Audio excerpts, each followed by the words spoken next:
we'll just start here. Melissa K, go ahead and you can come off mic. Hi, everyone. I just want to say thank you for having this opportunity to get together. And I think I want to move to Sarasota. Come on Yay. down. I live in Dunedin. It's great to see all of your smiling faces and how fun. I got my bingo card. All right. Good. And the best part, Melissa, is that we're gonna get to listen to Patriot TV's rebroadcast of it. So I think that's sometimes fun because you never know when I know General Flynn's in the studio. You never know when he's gonna pop in and just call crap or something in the middle of it. So yeah, thank you, Melissa, for joining us. He just made some very good comments. I have that going on my TV and you guys on my laptop, and he's been making some really good comments in the pre-show. Yeah. So thank you for the opportunity. Thank you, sweetie. All right. Do we have any other hands up? Anybody? Can I? Yes. I don't want to put anybody on the spot here, but can I get does maybe Jim or Valerie, would either of you like to come off come off mute and tell our viewers, especially the ones that are here in Sarasota County that maybe don't know what the Republican Assembly is and how they can join, or even like, for example, Melissa in Dunedin, maybe her Republican Party is lacking in some areas and she might want to start her own assembly. Do you want to kind of give a brief overview? I won't put you on the spot if you don't want to, but no, I'm good. No, going once, going twice. All right, I won't make you do Jim it. has his hand raised. Jim, if you want to just unmute and just speak up. Go ahead, Jim. Come on out. Yeah, there it is. There you go. It's yours, Jim. I'm laying down. This is like lounging in a hotel room. Let's see. Republican Assembly's a faith-based Republican club, not associated with anything like Republican Party of Florida. We're totally separate. We can make our own decisions. We do a lot. We're very action-oriented. Test. We have probably anywhere between 12 to 15 active committees going at one time. Everywhere from hospital board type committees, people that legislative emergency prep. We've sent people to Washington, Tallahassee. We've been around for all of 17 months, 18 months, 19 months, something like that. We have around 200 members, basically very active, not necessarily an R versus D type of club. We do things, our emergency prep did things like we have 3 people that have started ham radio and got licensed for that. You know, that was part of the emergency prep. Done a lot of different things like that. We're about election integrity and Raj can tell you a lot about that, of course. But that's part of our deal. And we, people come and go. Sometimes when they're available for things like this, so it's not a pressure thing. But again, it's always action oriented. It's not about having a ham sandwich and listening to a speaker when we have things. We want people to go out and do things, and that's who we are. Thank you. And I actually, as somebody that was a grassroots candidate this time around, I couldn't have done what I attempted to do without somebody like the Republican Assembly and the wonderful, beautiful people that are a part of that. Oh, good. I see Bob has his hand raised. Bob, you can come off mute.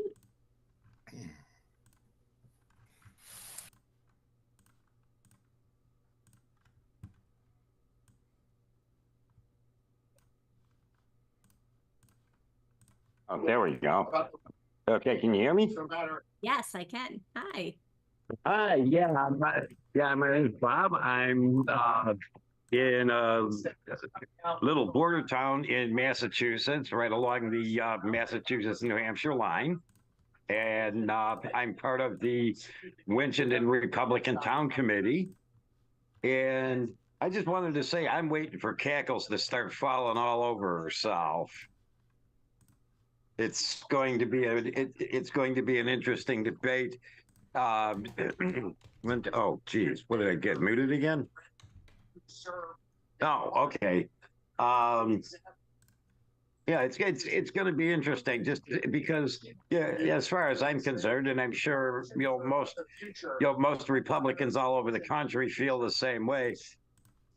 Harris hasn't had an original thought since she was installed as the top of the ticket for the Democrats. So, hey, thanks a lot for having me and sending me the invitation to join this through in my email. You're very welcome, Bob. We have to stick together. So I love that you're in Massachusetts, keeping the fight on. I know that is Major Kennedy territory. I just want to ask you while we have you off mute, what did you think about Kennedy joining and endorsing Trump? Did you think that was a huge game changer? Were you shocked? Actually, no, I wasn't because I think with Kennedy's got a lot of the same ideals that Trump has. All right, can you guys hear me? But as far as like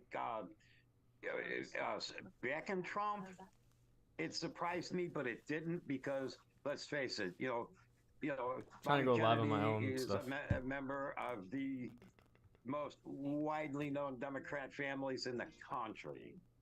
Okay, and and they just happen to be out of Massachusetts. So did it surprise me that he's backing Trump? Yes and no, because of the the enormity of the his being a member of that is such a huge Democrat family. Yeah, I loved when he said when they brought him on the stage. I think it was in Arizona or Nevada right after he announced his support, and he came out on stage and really said he was a diehard Democrat. And anybody who has seen or hasn't seen, I'm sorry, the Reagan movie, you have to do that. I took my mom. I want to see that last night and treated her to the movie, and I could not believe word for word, literally.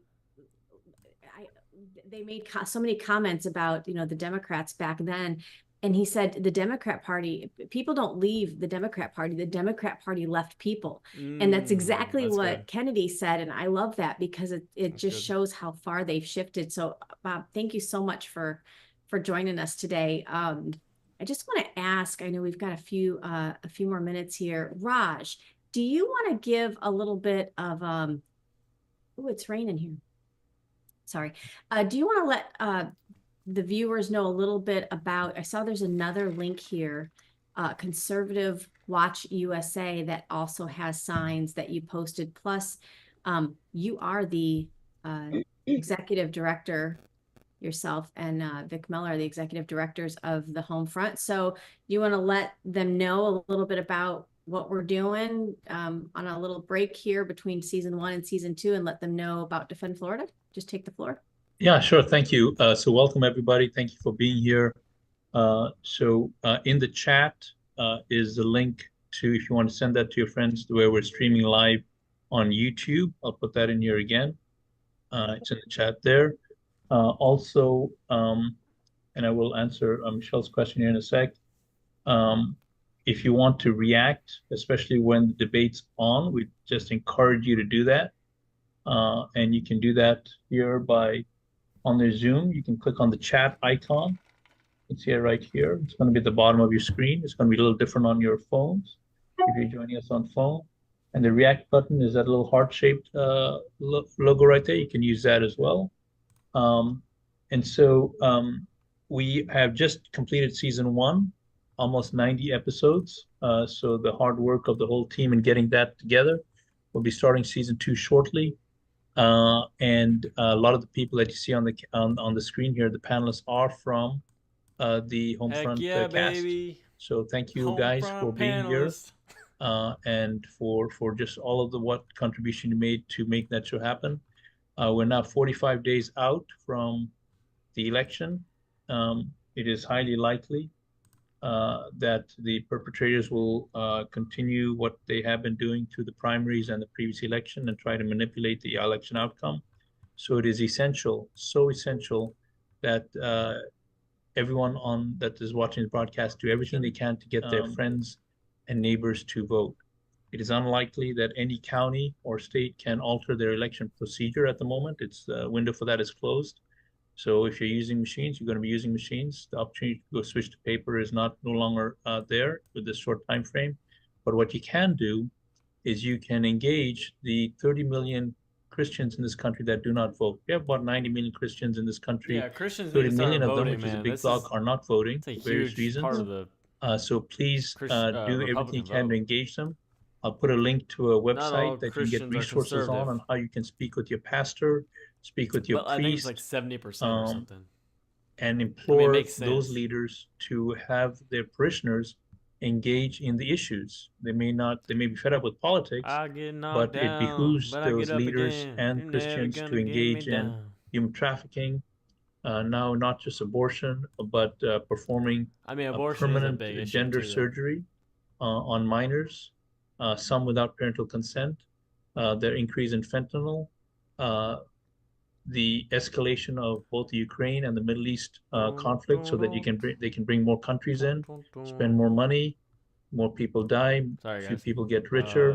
So there's a lot of things that are happening right now that need the attention of these 30 million Christians. So I'll put a link in the website for that. Just very much looking forward to the conversation that we're going to be having this evening. We're doing it this way so that you get a chance to speak with your peers instead of just watching the debate at home. You have an alternative here where you can do it, and you can chat and connect with your peers while the debate's going on. So thanks, Michelle, for that. And then Defend Florida that you mentioned, we're a grassroots organization that's been working on election transparency for the last couple of years. And thank you for those people that are on the call from Defend Florida for being on the call. If you're watching this on the replay, please make sure you go to SarasotaUnites.com, SarasotaUnites.com. I think that's the website we're using for getting information about this event. And we'll probably put a couple more links on SarasotaUnites.com if you're watching this on the replay, where you can get connected with some of the resources that we mentioned today. All right, Michelle, back to you. All right, thank you. So, guys, and I just want to reiterate in case anybody's come in a little bit late, we want you to be interactive, as interactive as you want. There is a chat feature, obviously, here on Zoom. So our home front panelists will all be kind of chatting together. I think it'll be even easier and more fun once the debate starts, because I don't know about you, I tend to talk to my TV. Does it look good? Dog, can you believe what he does just it look said? good? Like, so this way, it's not like I'm talking to myself. Try to make it my own thing, because their live stream is so laggy. We're going to be I had to joining make Patriot TV and their live rebroadcast. And can you hear them and right me? now, I believe General Flynn and others are at a pre-show there. But if you want to in the future have a place that you can go to get news 24/7, Patriot.tv is accessible anywhere that you can stream. So whether there's an app for your phone, you can stream it online. You can also through Roku. I think Bob was saying he's watching the ABC it looks good. broadcast of it as well on his TV. But if you have a smart TV and you have a Roku app, you can download the Patriot TV app and be able to get Patriot TV there 24/7. Their live stream was so another laggy. panelist that I thought they was can't hear me because I'm Allie. muted you guys all know in the Allie. Zoom. I muted myself so I can She's talk the on the director stream of until civic they want me to engagement for talk. Moms for America. She's amazing. She's I a fireball. introduced myself. If you didn't but see the episode of the Home Front where she was like really letting somebody have it, I don't remember what episode it was, and General Flynn was on. He was one of our panelists, and he reached over and checked her coffee mug to make sure there wasn't something else in there. He's like, "What are you drinking there?" They're girl? probably like, but anyway, "Who is he she's talking a fireball. to?" I love her. I love her. to But she's in Washington D.C. with Moms for America. They probably think I don't think I'm muted or something. It's not terribly safe there in Washington D.C. Go figure. So they're held up with some issues. We just need to pray for her safety. Anytime you have something, Moms for America, Moms for Liberty, MAGA, the Red Hats, I mean, you're a target in our nation's capital. This is crazy. This is the culture there. So, and this is part of what we're fighting for. So any of the, Raj, do you know what time we're going to be joining the actual Patriot TV rebroadcast? Is there anything that we're missing right now? No, only during the breaks. Yeah, I think let's go ahead and join. General Flynn is letting them have it, if you will. So we're going to start a little earlier. Here we're going to go over to Patriot TV. Oh, one And, last thing. Camden has his hand raised. Camden did. I'll be right with you. Get your bingo cards. Make sure you fill it out. If you get bingo, put it in the chat because I want to know because we've got prizes from Flynn. Sorry, Camden, go ahead. All right, I think let's pray for Trump real quick, and Kamala, just real quick before we start, while we have a chance. I'm just gonna pray. So, Father God, thank you for both of these candidates. I pray that you give your words and speak through Trump to just raise awareness of what's actually going on in the country, and Lord, speak through him. Use him as a vessel to further your purpose for everybody, and especially in this country. We need you badly right now. So we pray for your strength and your peace to go out through this debate, speak to Trump and through Kamala, and have your will be done. That's what we ask. In Jesus' name, amen. Amen. Amen. And don't you love our Gen Zers? I love it. We have to pray. That's the number one thing. There's Beautiful power in prayer, Camden. Thank you. Thank you, Camden.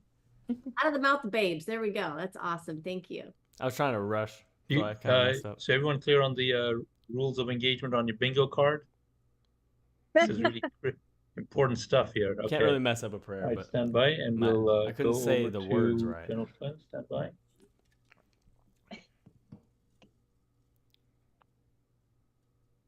I have the best live stream though. No one can beat us. No filter, Gen Z, baby. Young generation, stand up. What the? Now than you were 4 years ago. Trump can plagiarize it, but he can get the point across because if these figures are as you're saying, my own camera so where you guys Trump can get 20% or more of the black vote, he's currently leading among independents.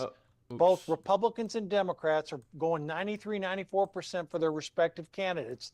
So if he can win in those areas and remind people, I need to get one actually. I can get one. Are you better off now than you were 4 years ago? A lot of Americans, right track, wrong track, about 30% right track, 70% wrong track. I think that the American people will see through all these charades that the Democrats are throwing up.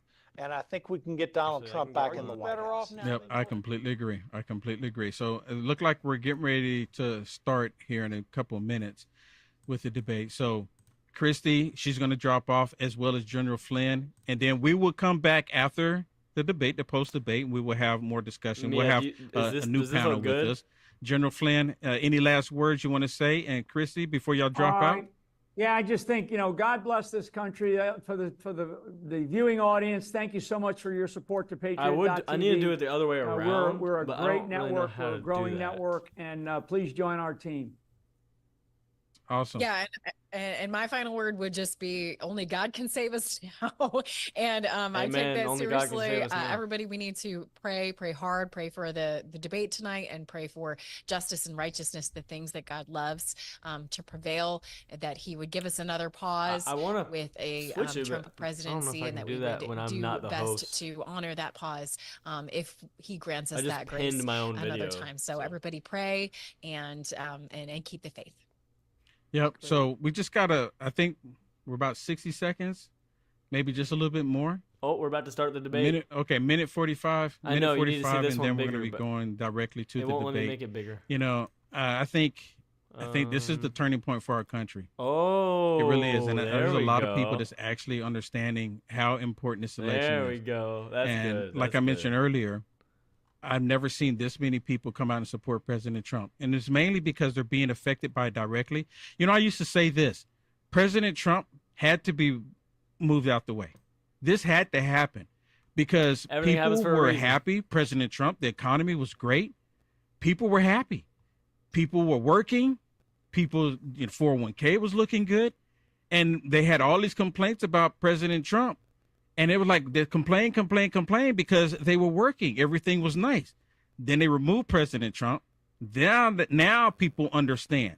Now they understand the illegal immigration Does that look problem. better, man? Now they understand the grocery bill problem. And now they understand the rent problem. Live stream. Now they understand what's happening with this inflation. Welcome to the Democrats. They are not looking out for the best interest for the United States of America, and they're clear about that. Let me mute this. They're clear. Welcome to Trump versus Kamala 2024 debate with Camden Bettinghouse, No Filter Gen Z, and we are about to start the debate. Let's do this.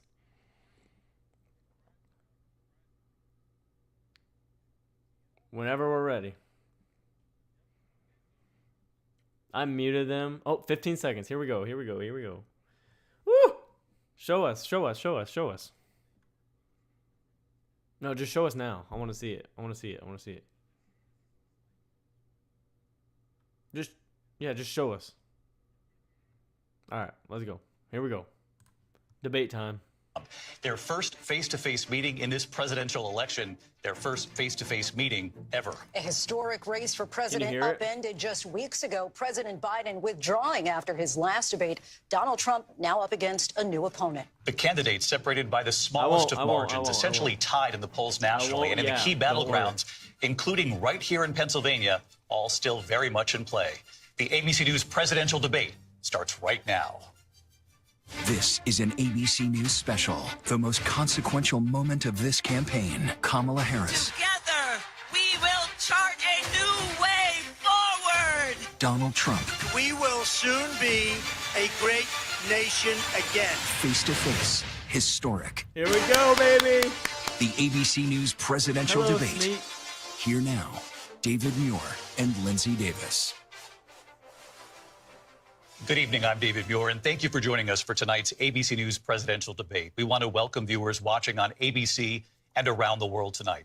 Vice President Kamala Harris and President Donald Trump are just moments away from taking the stage in this unprecedented race for president. And I'm Lindsay Davis. Tonight's meeting could be the most consequential event of their campaigns, with Election Day now less than 2 months away. For Vice President Kamala Harris, this is her first debate since President Biden withdrew from the race on July 21st. Of course, that decision followed his debate against President Donald Trump in June. Since then, this race has taken on an entirely new dynamic. And that brings us to the rules of tonight's debate. 90 minutes with 2 commercial breaks. No topics or questions have been shared with the campaigns.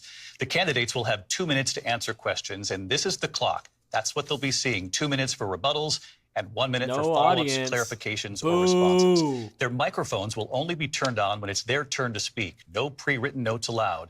There is no audience here tonight in this hall at the National Constitution Center. This is an intimate setting for 2 candidates who have never met. President Trump won the coin toss. He chose to deliver the final closing statement of the evening. Vice President Harris selected the podium to the right. So let's now welcome the candidates to the stage. Vice President Kamala Harris and President Donald Trump. Here we go. That's so awkward, so quiet. Kamala Harris. Let's have a good debate. Have fun. Thank you. Welcome to you both. It's wonderful to have you. It's an honor to have you both here tonight. Good evening. We are looking forward to a spirited and thoughtful debate. So let's get started. I want to begin tonight with the issue that voters repeatedly say is their #1 issue, and that is the economy and the cost of living in this country. Vice President Harris, you and President Trump were elected 4 years ago, and your opponent on the stage here tonight often asks his supporters, are you better off than you were 4 years ago? When it comes to the economy, do you believe Americans are better off than they were 4 years ago? So I was raised as a middle-class kid, and I am actually the only person on this stage who has a plan that is about lifting up the middle class and working people of America. I believe in the ambition, the aspirations, the dreams of the American people. And that is why I imagine and have actually a plan to build what I call an opportunity economy. Because here's the thing. We know that we have a shortage of homes and housing, and the cost of housing is too expensive for far too many people. We know that young families need support to raise their children, and I intend on extending a tax cut for those families of $6,000, which is the largest child tax credit that we have given in a long time, so that those young families can afford to buy a crib, buy a car seat, buy clothes for their children. My passion, one of them, is small businesses. My mother raised my sister and me, but there was a woman who helped raise us. We call her our second mother. She was a small business owner. I love our small businesses. My plan is to give a $50,000 tax deduction to start up small businesses, knowing they are part of the backbone of America's economy. My opponent, on the other hand, his plan is to do what he has done before, which is to provide a tax cut for billionaires and big corporations, which will result in $5 trillion to America's deficit. My opponent has a plan that I call the Trump sales tax, which would be a 20% tax on everyday goods that you rely on to get through the month. Economists have said that that Trump sales tax would actually result for middle-class families in about $4,000 more a year because of his policies and his ideas about what should be the backs of middle-class people paying for tax cuts for billionaires. President Trump, I'll give you 2 minutes. First of all, I have no sales tax. That's an incorrect statement. She knows that. We're doing tariffs on other countries. Other countries are going to finally, after 75 years, pay us back for all that we've done for the world. And the tariff will be substantial in some cases. I took in billions and billions of dollars, as you know, from China. In fact, they never took the tariff off because there was so much money they can't. It would totally destroy everything that they've set out to do. They're taking in billions of dollars from China and other places. They've left the tariffs on. When I had it, I had tariffs, and yet I had no inflation. Look, we've had a terrible economy because inflation has, which is really known as a country buster. It breaks up countries. We have inflation like very few people have ever seen before, probably the worst in our nation's history. We were at 21%, but that's being generous because many things are 50, 60, 70, and 80% higher than they were just a few years ago. This has been a disaster for people, for the middle class, but for every class. On top of that, we have millions of people pouring into our country from prisons and jails, from mental institutions and insane asylums, and they're coming in and they're taking jobs that are occupied right now by African Americans and Hispanics, and also unions. Unions are going to be affected very soon. And you see what's happening. You see what's happening with towns throughout the United States. You look at Springfield, Ohio. You look at Aurora in Colorado. They are taking over the towns. They're taking over buildings. They're going in violently. These are the people that Xi and Biden led into our country, and they're destroying our country. They're dangerous. They're at the highest level of criminality, and we have to get them out. We have to get them out fast. I created one of the greatest economies in the history of our country. I'll do it again and even better. We are going to get to immigration and border security during this debate, but I would like to let Vice President Harris respond on the economy here. Well, I would love to. Let's talk about what Donald Trump left us. Donald Trump left us the worst unemployment since the Great Depression. Donald Trump left us the worst public health epidemic in a century. Donald Trump left us the worst attack on our democracy since the Civil War. And what we have done is clean up Donald Trump's mess. What we have done and what I intend to do is build on what we know are the aspirations and the hopes of the American people. But I'm going to tell you all in this debate tonight, you're going to hear from the same old tired playbook. Here we go. A bunch of lies, grievances, and name calling. What you're going to hear tonight is a detailed and dangerous plan called Project 2025 that the former president intends on implementing if he were elected again. He already said I that's not believe his. very strongly that the American people want a president who understands the importance of bringing us together, knowing we have so much more in common than what separates us.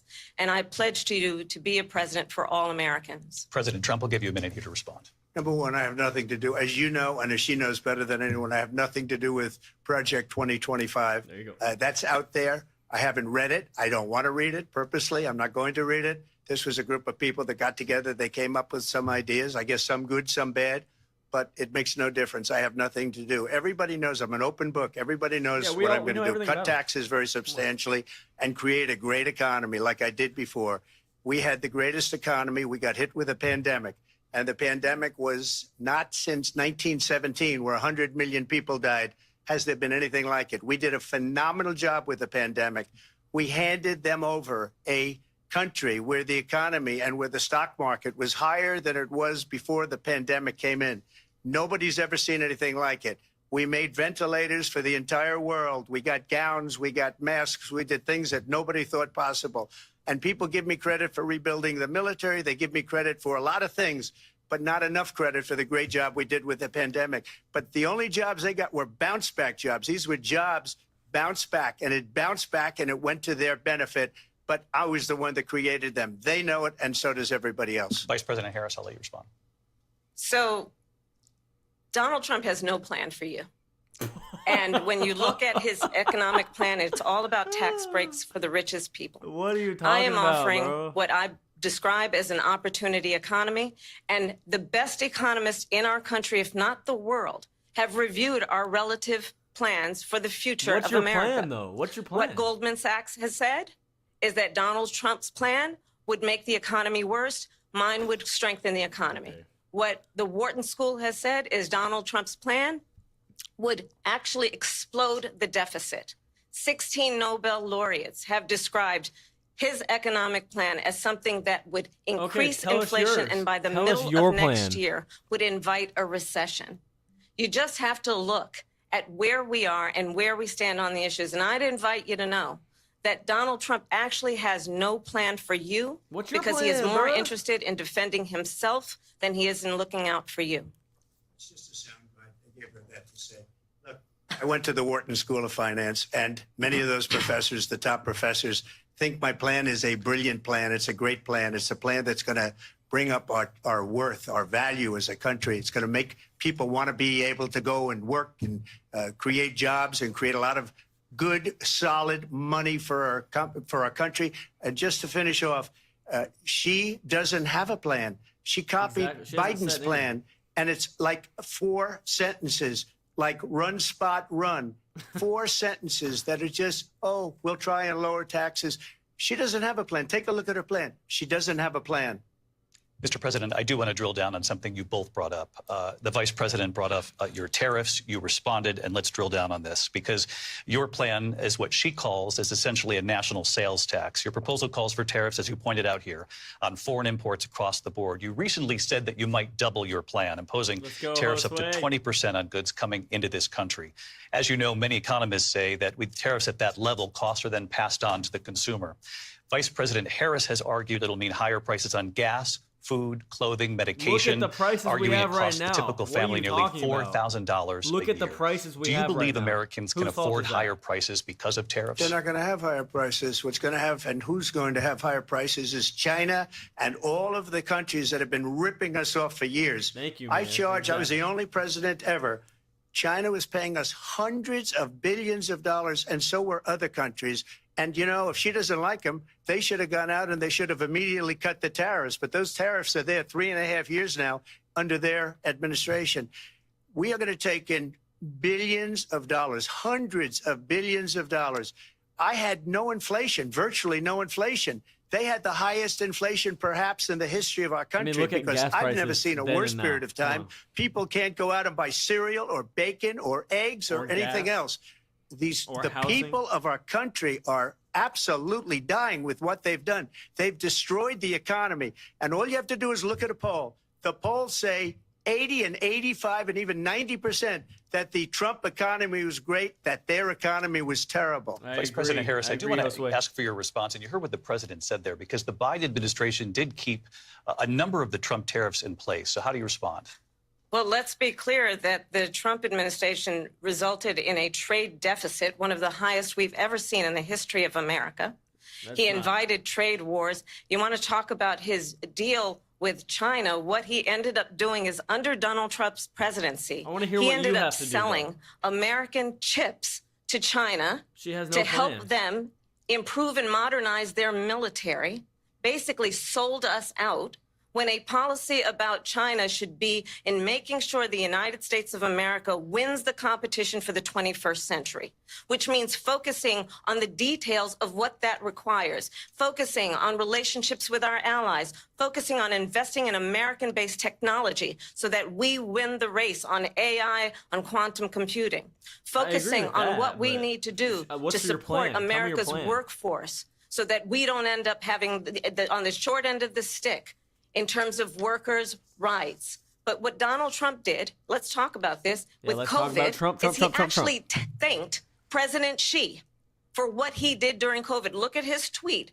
Thank you, President Xi, exclamation point, when we know that Xi was responsible for lacking and not giving us transparency about the origins of COVID. Let's look President at what Trump will let you respond. First of all, they bought their chips from Taiwan. We hardly make chips anymore because of philosophies like they have and policies like They have, I don't say her because she has no policy. Everything that she believed 3 years ago and 4 years ago is out the window. She's going to my philosophy now. In fact, I was going to send her a MAGA hat.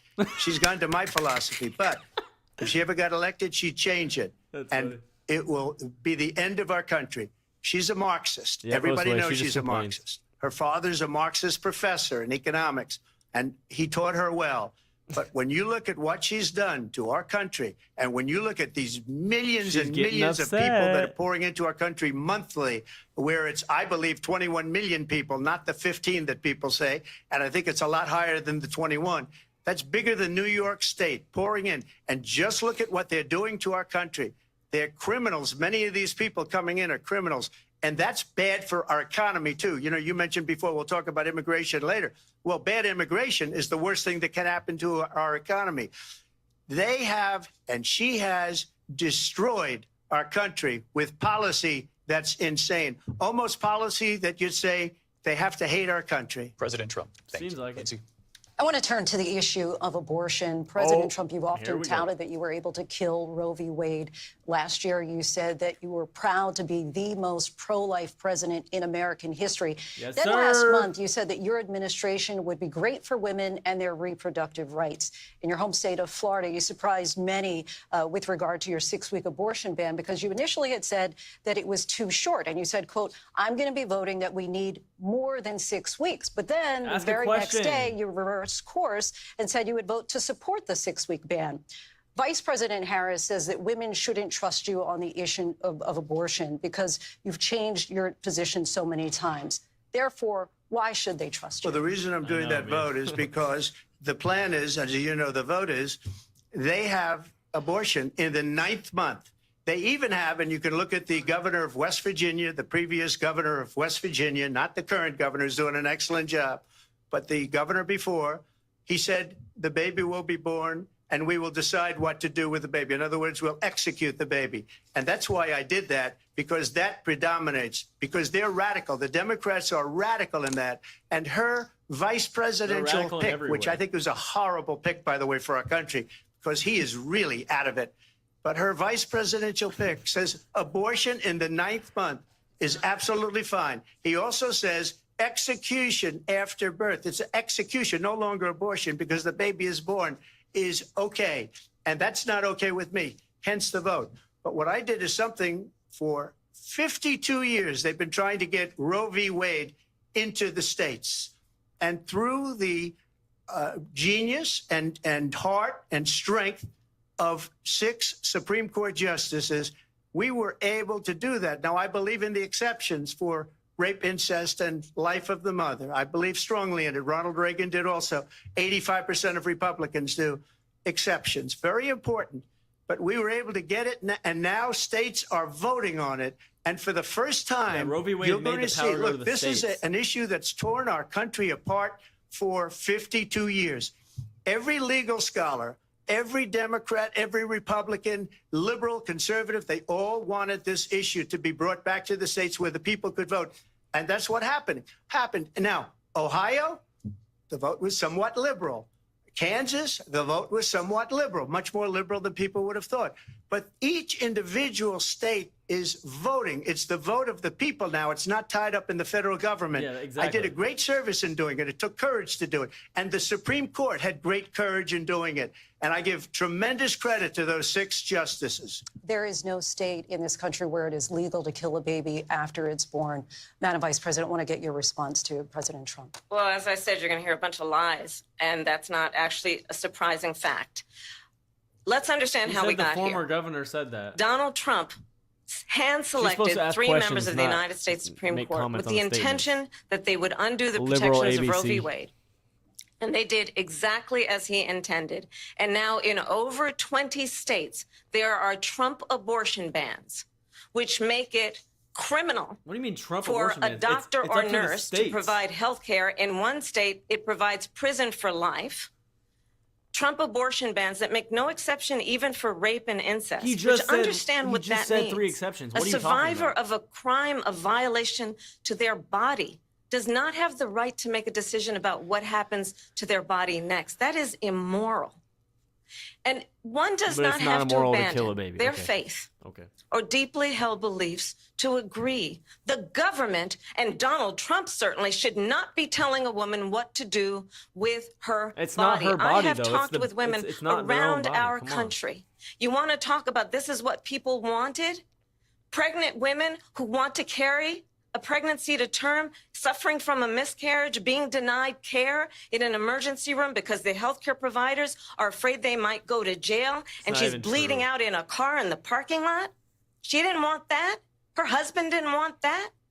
A 12 or 13-year-old survivor of incest being forced to carry a pregnancy to term. They don't want that. And I pledge to you, when Congress passes a bill to put back in place the protections Very of Roe v. biased Wade, interviewer. as President of the United States, I will proudly sign it into law. Why do you think but they put understand, a woman that looks like if Donald Kamala up Trump there? were to be reelected, saying. he will sign a national abortion ban. Understand, in his Project 2025, there would be a national abortion, a monitor that would be monitoring your pregnancies, your miscarriages. I think the American people believe that certain freedoms, in particular the freedom to make decisions about one's own body, should not be made by the government. Thank you, That's Vice what President that's what Roe Harris. v. Wade There she overturned. goes again. It's a lie. I'm not signing a ban, and there's no reason to sign a ban the because states we've have the gotten power. what everybody wanted. Democrats, Republicans, and everybody else, and every legal scholar wanted it to be brought back into the states, and the states Exactly. are voting. And it may take a little time, but for 52 years, this issue has torn our country apart, and they've wanted it back in the states. And I did something that nobody thought was possible. The states are now voting. What she says is an absolute lie. And as far as the abortion ban, no, I'm not in favor of abortion ban, but it doesn't matter because this issue has now been taken over by the states. Would you veto It's a not- national abortion ban if it came Well, to I your won't desk? have to because, again, two things. Number one, she said she'll go back to Congress. She'll never get the vote. It's impossible for her to get the vote, especially now with the 50-50 and essentially up to the 50-50 in states. Like, both this is Senate ridiculous. and the House. She's not going to get the vote. She can't get the vote. She won't even come close to it. So it's just talk. You know what it reminds me of when they said they're going to get student loans terminated, and it ended up being a total catastrophe. The student loans, and then her, I think probably her boss, if you call him a boss, he spends all his time on the beach. But look, her boss went out and said, we'll do it again. We'll do it a different way. And he went out, got rejected again by the Supreme Court. So all these students got taunted with this whole thing about this whole idea. And how unfair that would have been, part of the reason they lost, to the millions and millions of people that had to pay off their student loans. They didn't get it for free. But they were saying it's the same way that they talked about that they talk about abortion. But if I could just get a yes or no, because your running mate, Shut J.D. up and Vance, has freaking said answer that you would questions. veto Oh, it my if you did come goodness. to your desk. Well, I didn't Don't. discuss What it are you with doing? JD. In all fairness, JD, and I don't mind if he has a certain view, but I think he was speaking for me. But I really didn't. Look, we don't have to discuss it because she'd never be able to get it, just like she couldn't get student loans. They couldn't get student loans. They didn't even come close to getting student loans. They taunted young people and a lot of other people that had loans. They can never get this approved. So it doesn't matter what power's she in the says about states, going so to Congress. shut Well, up. wonderful. Let's go to Congress. Do it. But the Freaking fact is that interviewer. for years they wanted to get it out of Congress and out of the federal government. And we did something that everybody said couldn't be done. And now you have a vote of the people on abortion. Vice There we go. President Harris, want to give you your time to respond, but I do want to ask, would you support any restrictions on a woman's right to an abortion? I absolutely support reinstating the protections of Roe v. Wade. And as you rightly Taking it mentioned, back to the federal nowhere government in and speaking for the America American people instead of is a letting us woman decide? carrying a pregnancy to term and asking for an abortion. That is not happening. It's insulting to the women of America. 98% and of abortions understand are what has elective, been so- happening under Donald Trump's abortion bans. This is her Couples main issue. who pray and dream of having a family are being denied IVF treatments. What is happening in our country? He said he's in Working favor of people, IVF. working women who are working 1 or 2 jobs, who can barely afford childcare as it is, have to Because travel of to you. another state to get on a plane sitting next to strangers to go and get the health care she needs barely can afford to do it. And what you are putting her through is unconscionable. And the people of America have not, the majority of Americans believe in a woman's right to make decisions about her own body. And that is why it's not her body. In every but okay. state where this issue has been on the ballot, in red and blue states both, the people of America have voted for freedom. Vice President Harris, Excuse me, I have to respond. Another lie. It's another lie. I have been a leader on IVF, which is fertilization. The IVF, I have been a leader. In fact, when they got a very negative decision on IVF from the Alabama courts, I saw the people of Alabama and the legislature 2 days later voted it in. I've been a leader on it. They know that, and everybody else knows it. I have been a leader on fertilization, IVF. And the other thing, you should ask, will she allow abortion in the 8th month, 9th month, 7th month? Come on. Okay, would you do that? Why don't you ask her that question? Why don't you answer the question? Would you because veto? Under Roe v. Wade, Answer the question, would you veto? you could do abortions in the 7th month, the 8th month, the 9th That's month, not true. and probably Yes, it is. after Under Roe v. birth. Wade, it Just look at the former governor of Virginia. The governor of Virginia said we put the baby aside and then we determine what we want to do with the baby. President Trump, thank you. We're going to turn now to immigration and Can border they not security. ask We know Kamala it's an any issue hard that's questions? important to They just- Republicans, Democrats, voters across the board in this country. Vice President Harris, you were tasked by The President guy's doing a Biden pretty good job. getting The to girl, the not root so causes of migration from Central America. We know that illegal border crossings reached a record high in the Biden administration. This past June, President Biden imposed tough new asylum restrictions. We know the numbers since then have dropped significantly. What? But my question to you tonight is why did the administration You're wait literally until 6 months importing before the illegal election immigrants. to What do you mean act? it dropped And would you have done significantly? anything differently And I from just said he President did a Biden good on job. this? So I'm the only person on this stage who has prosecuted transnational criminal organizations for the trafficking of guns, drugs, and human beings. And let me say that the United Who tried States to build a Congress, wall to including some of the protect most his conservative members of the United country? States Senate, came up with a border security bill, which I supported. And that bill would have put 1,500 more border agents on the border to help those folks who are working there right now overtime, trying to do their job. It would have allowed us Okay, to stem the borders flow are- of fentanyl coming into the United States. I know there are so many families watching tonight who have been personally affected by the surge of fentanyl in our country. That bill would have put more resources to allow us to prosecute transnational criminal organizations for trafficking in guns, drugs, and human beings. But you know what happened to that bill? Donald Trump got on the phone, called up some folks in Congress, and said, kill the bill. And you know why? Because you added he a bunch of preferred to crap run on to a it problem and made- instead of fixing a problem.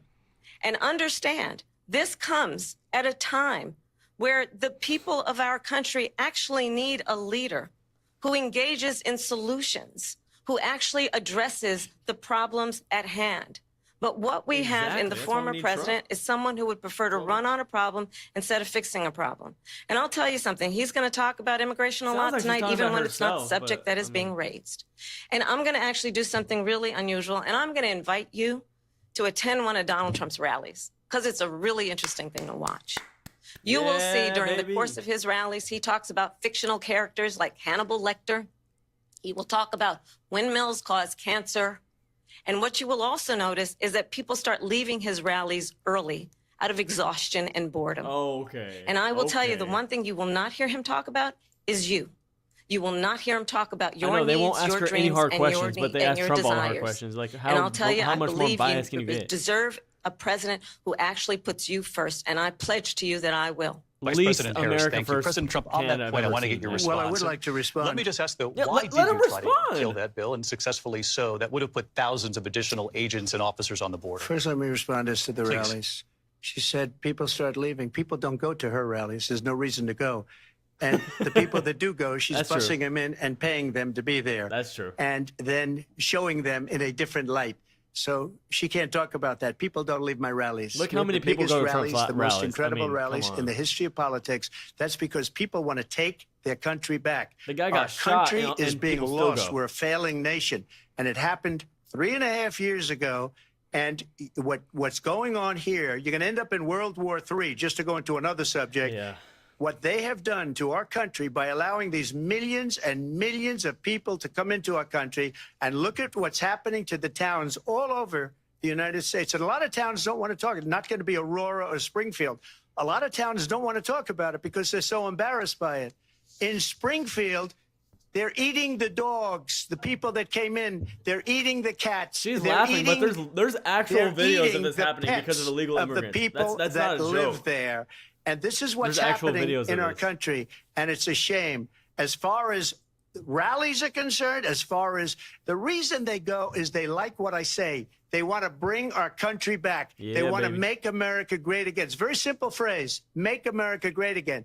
She's destroying this country. And if she becomes president, this country doesn't have a chance of success. Not only success, will end up being Venezuela on steroids. Yep, that's true. I just want to clarify here. You bring up Springfield, Ohio, and ABC News did reach out to the city manager there. He told us there have been no credible reports of specific claims of pets being harmed, injured, or abused by individuals. We've literally within seen the immigrant videos of it. community. Well, All I've this- seen people on television. Let me just say here, this is the people on this television is a say my dog was taken and used for food. So maybe he said that, and maybe that's a good Yeah. thing to say for a city manager. I'm not taking this from but television. the people I'm on taking it from television the city saying their manager. dog was eaten by the Look people at that these went there. interviewers, bro. Look at Again, these the Springfield freaking city interviewers. manager says there's no evidence of that. Vice We'll President find Harris, out. I'll let you respond Oh to the my rest of what you've heard. You talk about extreme.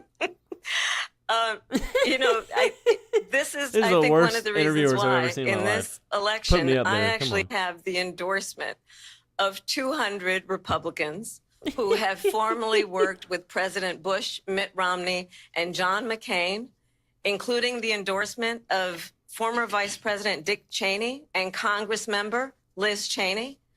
And if you want to really ABC know is worse than CNN. the inside track on who the former president is, if he didn't make it clear already, just ask people who have worked with him.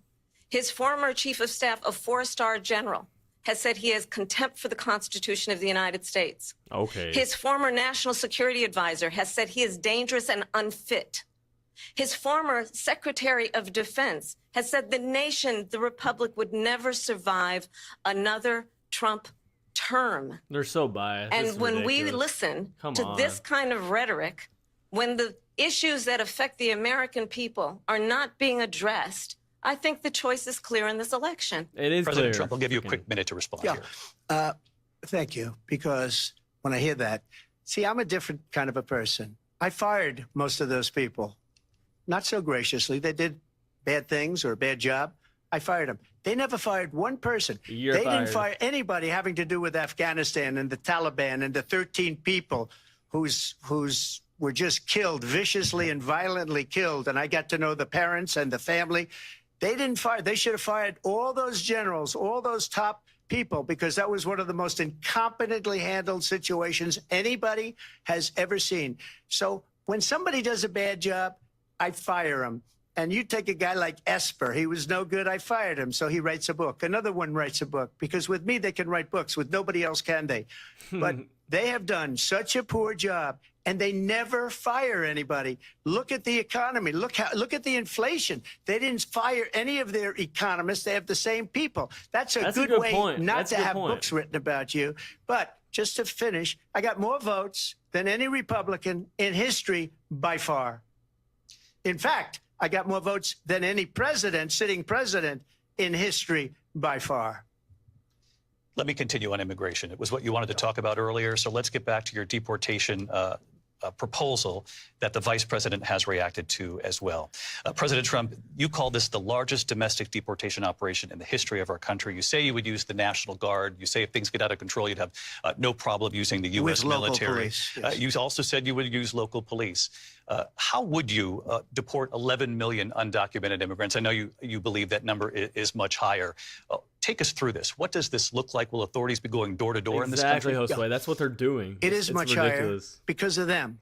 They allowed criminals, many millions of criminals. Yeah, all these They problems allowed are because terrorists. of They that allowed administration. Like, what are common they talking? street criminals. They Why allowed are they not people asking to her come in, that? drug dealers to come into our country, and they're now in the United States and told by their countries like Venezuela, don't ever come back or we're going to kill you.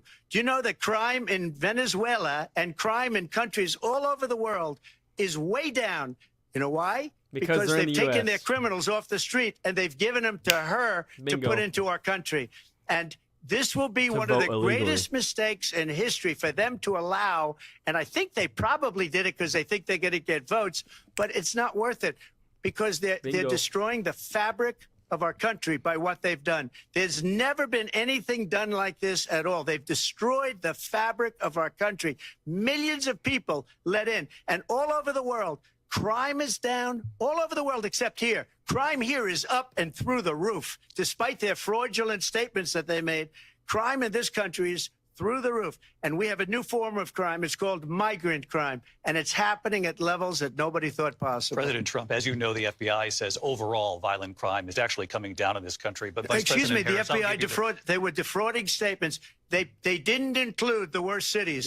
They didn't include the cities with the worst crime. It was a fraud. Just like their number of 818,000 jobs that they said they created turned out to be a fraud. Because they lied about their jobs. Well, I think this is so rich. They literally lied coming about the from job someone numbers, who has been but prosecuted. they're not going to ask for here we go. Here we go. National security crimes, Here we go. economic crimes, Here we go. election interference, has been found liable for sexual assault, and his next No, he big hasn't. What are you talking court about? appearance is in November at his own criminal sentencing. And let's be clear, where each person stands on the issue of what is important about respect for the rule of law and respect for law enforcement. The former vice president called for defunding federal law enforcement, 45,000 agents. Get this. You called for on the day defunding the after he was police arraigned on in 34 2020. felony counts. So let's talk about what is important in this race. It is important that we move forward, that we turn the page. Yeah, turn the on page from this this awful same old administration that's tired brought rhetoric so many and issues to our address country. the needs of the American people, address what we need to do about the housing shortage, which I have a plan for, address what we must do to Tell us support our your small plan, businesses, please. address bringing down the price of groceries. But frankly, the American people are exhausted with this same old tired playbook. Vice President Harris, thank you. Excuse me. Every one of those cases was started by them against their political opponent. Yep. And I'm winning most of them, and I will win the rest on appeal. And you saw that with the decision that came down just recently from the Supreme Court. I'm winning most of them. But those are cases, it's called weaponization. Never happened in this country. They weaponized the Justice Department. Every one of those cases was involved with the DOJ, from Atlanta and Fani Willis to the Attorney General of New York and the DA in New York. Every one of those cases. And then they say, oh, he's a criminal. They're the ones that made them go after me. By the way, Joe Biden was found essentially guilty on the documents case. And what happened in my documents case? They said, oh, that's the toughest of them all. A complete and total victory. 2 months ago, it was thrown out. It's weaponization, and they used it, and it's never happened in this country. They used it to try and win an election. They're fake cases. President Trump, thank you. A really quick response here, Vice President Harris, on this notion of weaponization of the Justice Department. Well, let's talk about extreme and understand the context in which this election in 2024 is taking place.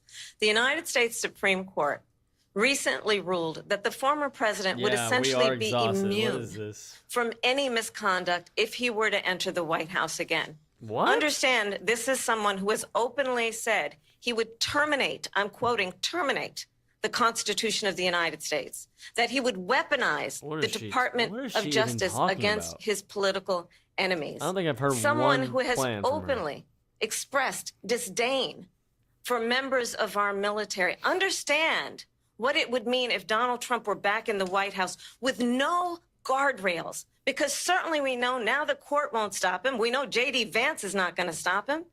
It's up to the American people Vice President stop Harris, him. thank you. Lindsay? Vice President Harris, in your last run for president. This is the one that weaponized, not me. She weaponized. I probably took a bullet to the head because of the things that they say about me. They talk about democracy. I'm a threat to democracy. They're the threat to democracy with a fake Russia investigation We do have a lot to that get- went nowhere. We have a lot to get to, Lindsay. Vice President Harris, in your last run for president, you said you wanted to ban fracking. Now you don't. You wanted mandatory government buyback programs for assault weapons. Now your campaign says you don't. You supported decriminalizing border crossings. Now you're taking a harder line. I know you say that your values have not changed. So then why have so many of your policy positions changed? So my values have not changed, and I'm going to discuss every one of at least every point that you've made. But in particular, let's talk about fracking because we're here in Pennsylvania. I made that very clear in 2020. I will not ban fracking. I have not banned fracking as Vice President of the United States. And in fact, I was the tie-breaking vote on the Inflation Reduction Act, which opened new leases for fracking.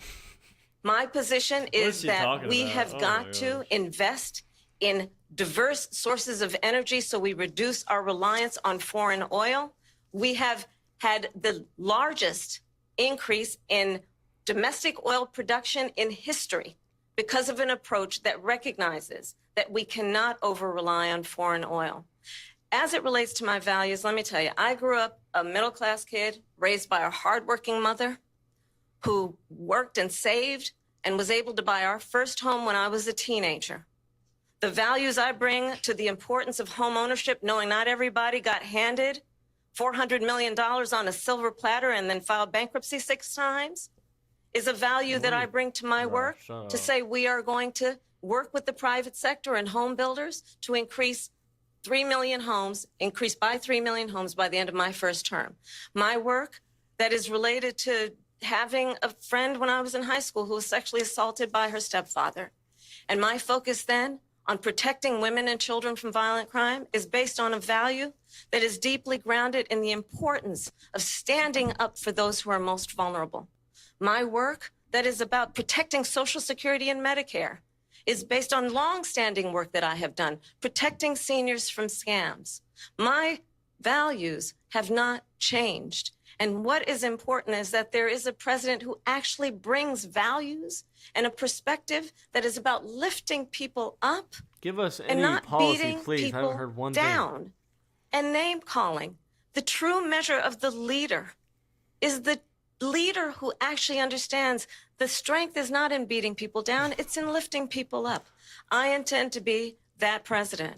President Trump, your Well, first of response? all, I wasn't given $400 million. I wish I was. My father was a Brooklyn builder, Brooklyn, Queens, and a great father, and I learned a lot from him. But I was given a fraction of that, a tiny fraction, and I built it into many, many billions of dollars, many, many billions. Okay, who and when raised you? people see it, they are Tell me your even ideas for this surprised. country. I So know. we don't have to talk about that. Give us like your fracking. actual She's been policies. against it for I don't 12 think years. she's given one thing that she can defund do. the police. She's been against that forever. She gave all that stuff up very wrongly, very horribly, and everybody's laughing at it, okay? They're all laughing at it. She gave up at least 12 and probably 14 or 15 different policies. Like, she was big on defund the police. In Minnesota, she went out. Wait a minute, I'm talking now.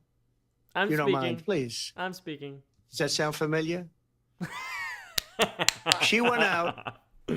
Okay. She went out in Minnesota and wanted to let criminals that killed people, that burned down Minneapolis, she went out and raised money to get them out of jail. She did things that nobody would ever think of. Now she wants to do transgender operations on illegal aliens that are in prison. This is a radical left liberal that would do this. She wants to confiscate your guns, and she will never allow fracking in Pennsylvania. If she won the election, fracking in Pennsylvania will end on day one. Just to finish one thing, so important in my opinion. So I got the oil business going like nobody has ever done before. When they took over, they got rid of it, started getting rid of it, and the prices were going up the roof. They immediately let these guys go to where they were. I would have been 5 times, 4 times, 5 times higher, because you're talking about 3.5 years ago. They got it up to where I was because they had no choice, because the prices of energy were quadrupling and doubling. You saw what happened to gasoline. So they said, let's go back to Trump. But if she won the election, the day after that election, they'll go back to destroying our country, and oil will be dead. Fossil fuel will be dead. We'll go back to windmills, and we'll go back to solar, where they need a whole desert to get some energy to come out of. You ever see a solar plant? By the way, I'm a big fan of solar. but they take 400, 500 acres of desert President soil. Trump, we have a These lot are of not good issues things that we for the have to get to. environment, as We're she out of time. understands. Thank you. Lindsay, thank you. We have an election in just 56 days. And I want to talk about the peaceful transfer of power, which, of course, we all know is a cornerstone of our democracy, and the role of a president in a moment of crisis. Mr. President, on January 6th, you told your supporters to march to the Capitol. You said you would be right there with them. The country and the world saw what played out at the Capitol that day, the officers coming under attack. Aides in the West Wing say you watched it unfold on television off the Oval Office. You did send out tweets, but it was more than 2 hours before you sent out that video message telling your supporters to go home. Is there anything you regret about what you did on that day? Peacefully and patriotically. You just said like, a thing that isn't covered. Peacefully and patriotically, I said during my speech, not later on. Peacefully and patriotically. Exactly. And nobody on the other side was Good killed. try, fake news. Ashley Babbitt was shot Fake by BC. an out-of-control police officer that should have never, ever shot her. It's a disgrace. But we didn't do this group of people that have been treated so badly. I ask, what about all the people that are pouring into our country and killing people that she allowed to pour in? She was the border czar. Remember that. She was the border czar. She doesn't want to be called the border czar because she's embarrassed by the border. In fact, she said at the beginning, oh, I'm surprised you're not talking about the border yet. That's because she knows what a bad job they've done. Exactly. What about those people? When are they going to be prosecuted? When are these people from countries all over the world, not just South America, they're coming in from all over the world, David, all over the world. And crime rates are down all over the world because of it. But let me just when ask are those, David, when are those people going to be prosecuted? When are the people that burned down Minneapolis going to be prosecuted? Or in Seattle? They went into Seattle. They took over a big percentage of the city of Seattle. DC? When are those people going to be prosecuted? But let me just ask you. You might ask her that question. You were the president. You were watching it unfold questions. on television. It's a very simple question as we move forward toward another election. Is there anything you regret about what you did on that day? Yes or no? I had nothing to do with that other than they asked me to make a speech. I showed up for a speech. I said, I think it's going to be big. I went to Nancy Pelosi and the mayor of Washington, D.C. And the mayor put it back in writing, as you know. Awful. I said, you know, this is going to be a very big rally or whatever you want to call it. And again, it wasn't done by me. It was done by others. I said, I'd like to give you 10,000 National Guard or soldiers. They rejected me. Nancy Pelosi rejected me. It was just 2 weeks ago, her daughter has a tape of her saying she is fully responsible for what happened. They want to get rid of that tape.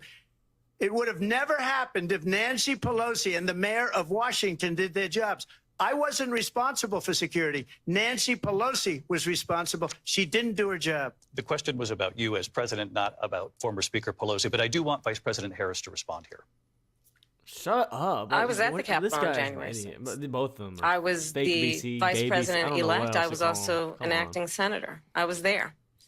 And on that day, the president of the United States incited a violent mob to attack our nation's capital, to desecrate our nation's capital. On that day, 140 law enforcement officers were injured, and some died. And understand, the former president has been indicted and impeached for exactly that reason. But this is not an isolated situation. Let's remember Charlottesville, where there was a mob of people carrying tiki torches, spewing anti-Semitic hate. And what did the president then at the time say? There were fine people on each side. Let's remember that when it came to the Proud Boys, a militia, the former president said, stand back and stand by. So for everyone watching who remembers what January 6th was, I say, we don't have to go back. This is ridiculous. Let's not go back. We're not going back. It's time to turn the page. And if that was a bridge too far for you, well, there is a place in our campaign for you to stand for country, to stand for our democracy, stand for country by closing the freaking border, lowering prices, and giving us a chance to even live.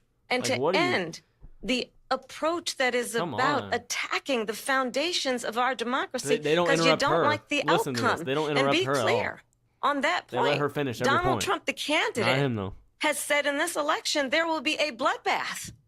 That's not what he said. And the outcome of this election is That's not to what he his said. liking. That's not what he said. Let's turn the page on this. That's not what he said. Let's not go back. Let's chart He a said course in the car for the industry, future in the automotive and not industry, there'll be a go bloodbath backwards if to the they past. stay in. Let me just follow up here. It was a different term, and it was a term that related to energy because they have destroyed our energy business. That was where bloodbath was. Also, on Charlottesville, that story has been, as you would say, debunked. Laura Ingraham, Sean Hannity, Jesse, all of these people, they covered it. If they go an extra sentence, they will see it was perfect. It was debunked in almost every newspaper, but they still bring it up, just like they bring 2025 up. They bring all of this stuff up. I ask you this. You talk about the Capitol. Why are we allowing these millions of people to come through on the southern border? How come she's not doing anything? And I'll tell you what I would do, You're in and I power would be very right now. proud to do it. You can do I would something say we right would now. both leave this debate right now. I'd like to see her go down to Washington, D.C. during this debate because we're wasting a lot of time. Go down to, because she's been so bad, it's so ridiculous. Go down to Washington, D.C. and let her sign a bill to close up the border because they have the right to do it. They don't need bills. They have the right to do it. The president of the United States, you'll get him out of bed. You'll wake him up at 4 o'clock in the afternoon. You'll say, come on down to the office. Let's sign a bill. If he signs a bill that the border is closed, all he has to do is say it to the Border Patrol, who are phenomenal. If they do that, the border is closed. Mr. Those President. people are killing many people, unlike J6. We talked immigration here tonight. I do want to focus on this next issue to both of you because it really brings us this into focus, truth in these times that we're living in. Mr. President, for 3.5 years after you lost the 2020 election, you repeatedly falsely claimed that you won, many times saying you won in a landslide.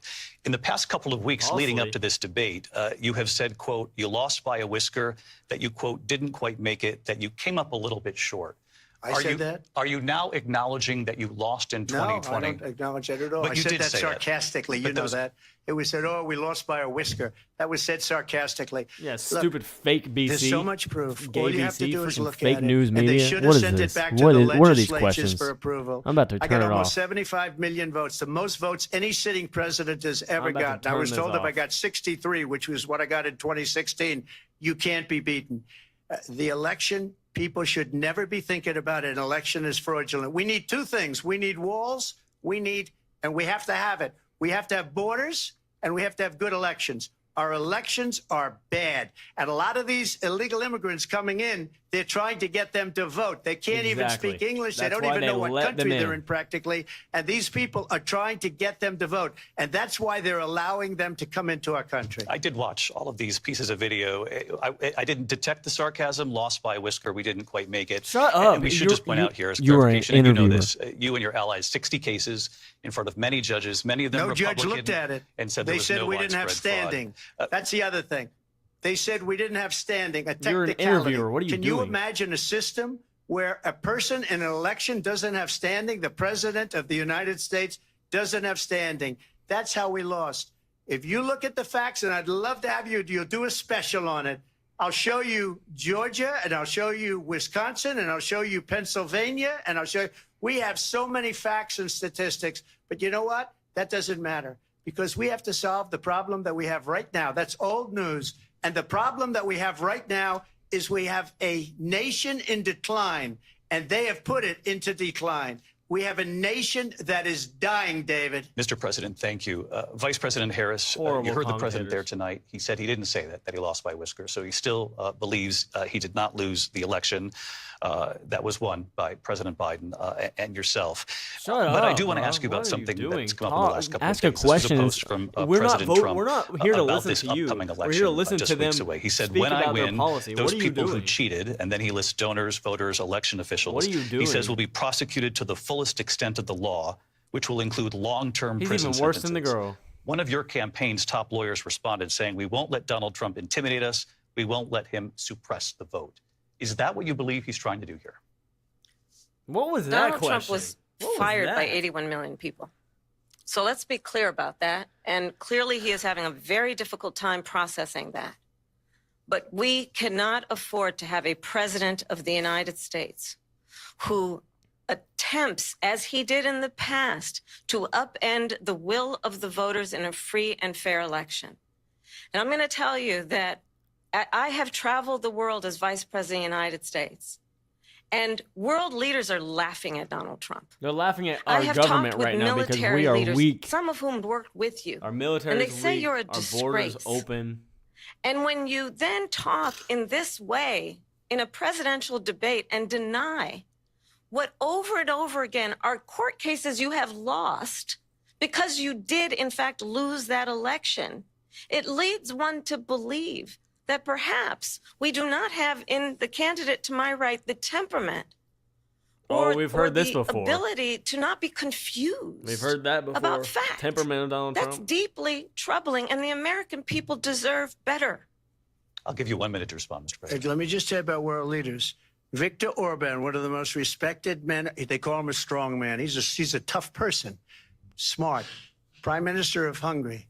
They said, why is the whole world blowing up? 3 years ago, it wasn't. Why is it blowing up? He said, because you need Trump back as president. They were afraid of him. China was afraid, and I don't like to use the word afraid, but I'm just quoting him. China was afraid of him. North Korea was afraid of him. Look at what's going on with North Korea, by the way. He said Russia was afraid of him. I ended the Nord Stream 2 pipeline, and Biden put it back on day one, but he ended the XL pipeline. The XL pipeline in our country, he ended that. But he let the Russians build a pipeline going all over Europe and heading into Germany, the biggest pipeline in the world.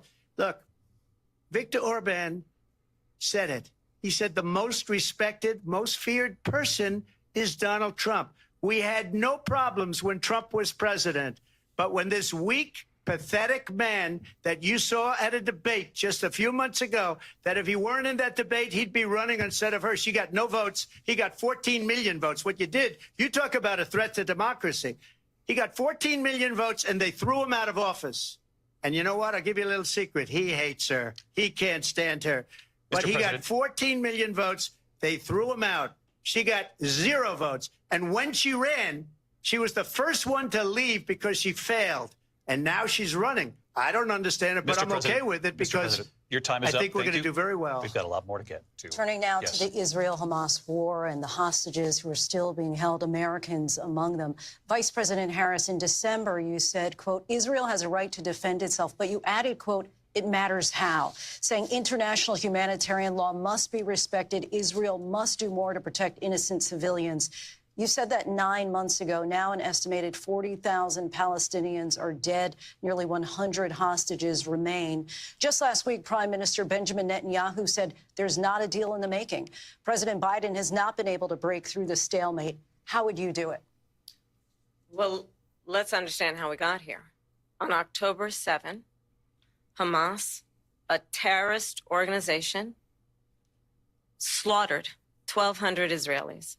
Many of them young people who were simply attending a concert. Who didn't show up when the Women president were of Israel came raped. to U.S. And so, absolutely, I Who said didn't then, show I up? say now. Biden and Israel Harris. They didn't even has show a up right to to the defend meeting. itself. We would.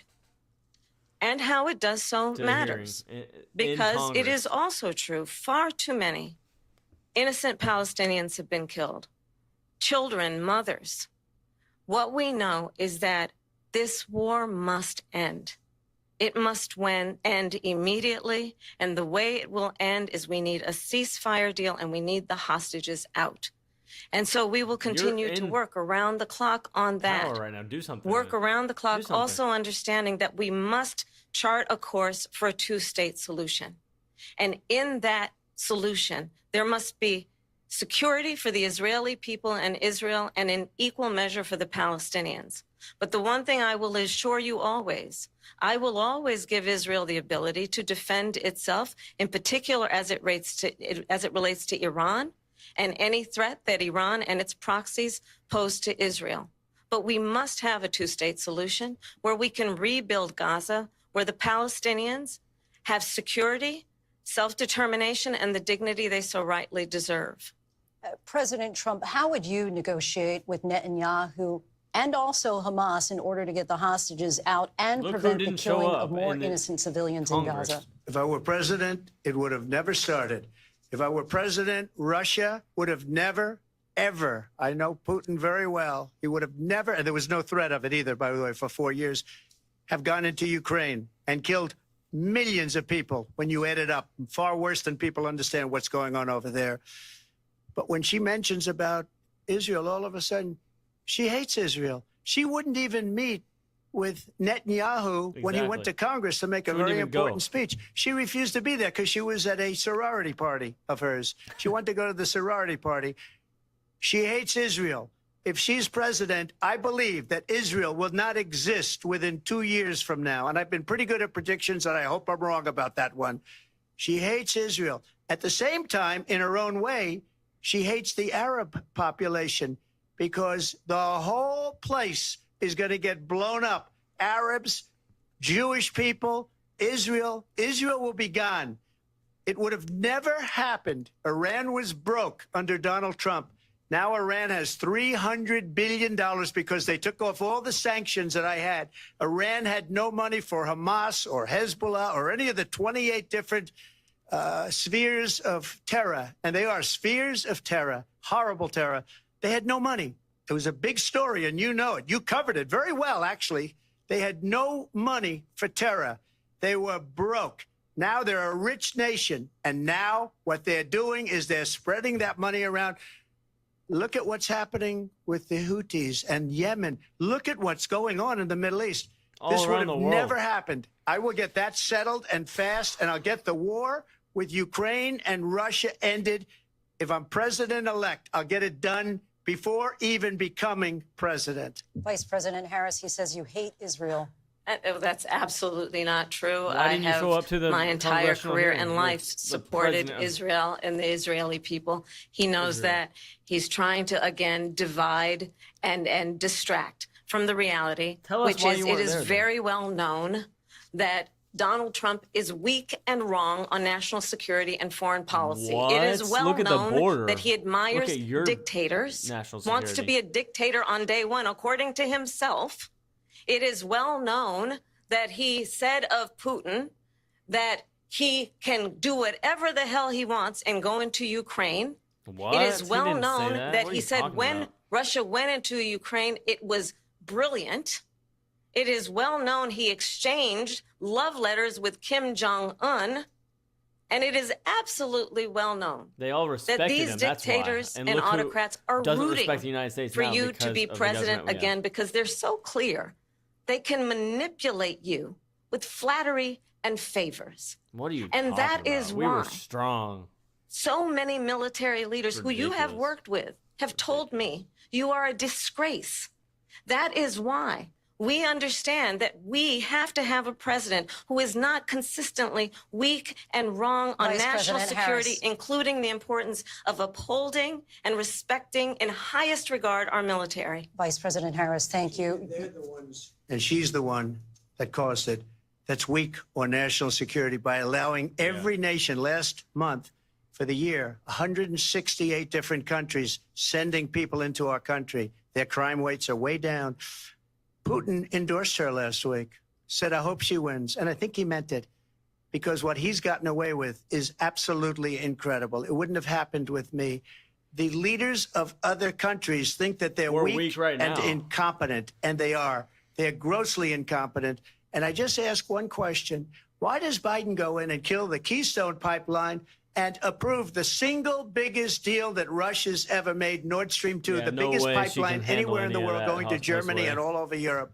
She can't Because even they're handle weak the U.S. and they're She can't even ineffective. do anything And here. Biden, by the way, President gets paid Trump, a lot of money. Thank you. We have a lot of issues to get to. They keep We'll be saying right that every back with time he has much a more of point. this historic Give 'em- ABC News presidential debate from the National Constitution Center right here in Philadelphia. Back in a moment. This is horrible. These commentators are trash. Will? Kamala's making stuff up. This is Well, I really never thought I'd hard to see this, watch. but Trump being fact-checked live during a debate by the This is really hard to watch. These hosts, these commentators are so fake BC. I don't know what to call it anymore. ABC is worse than CNN. This is crazy.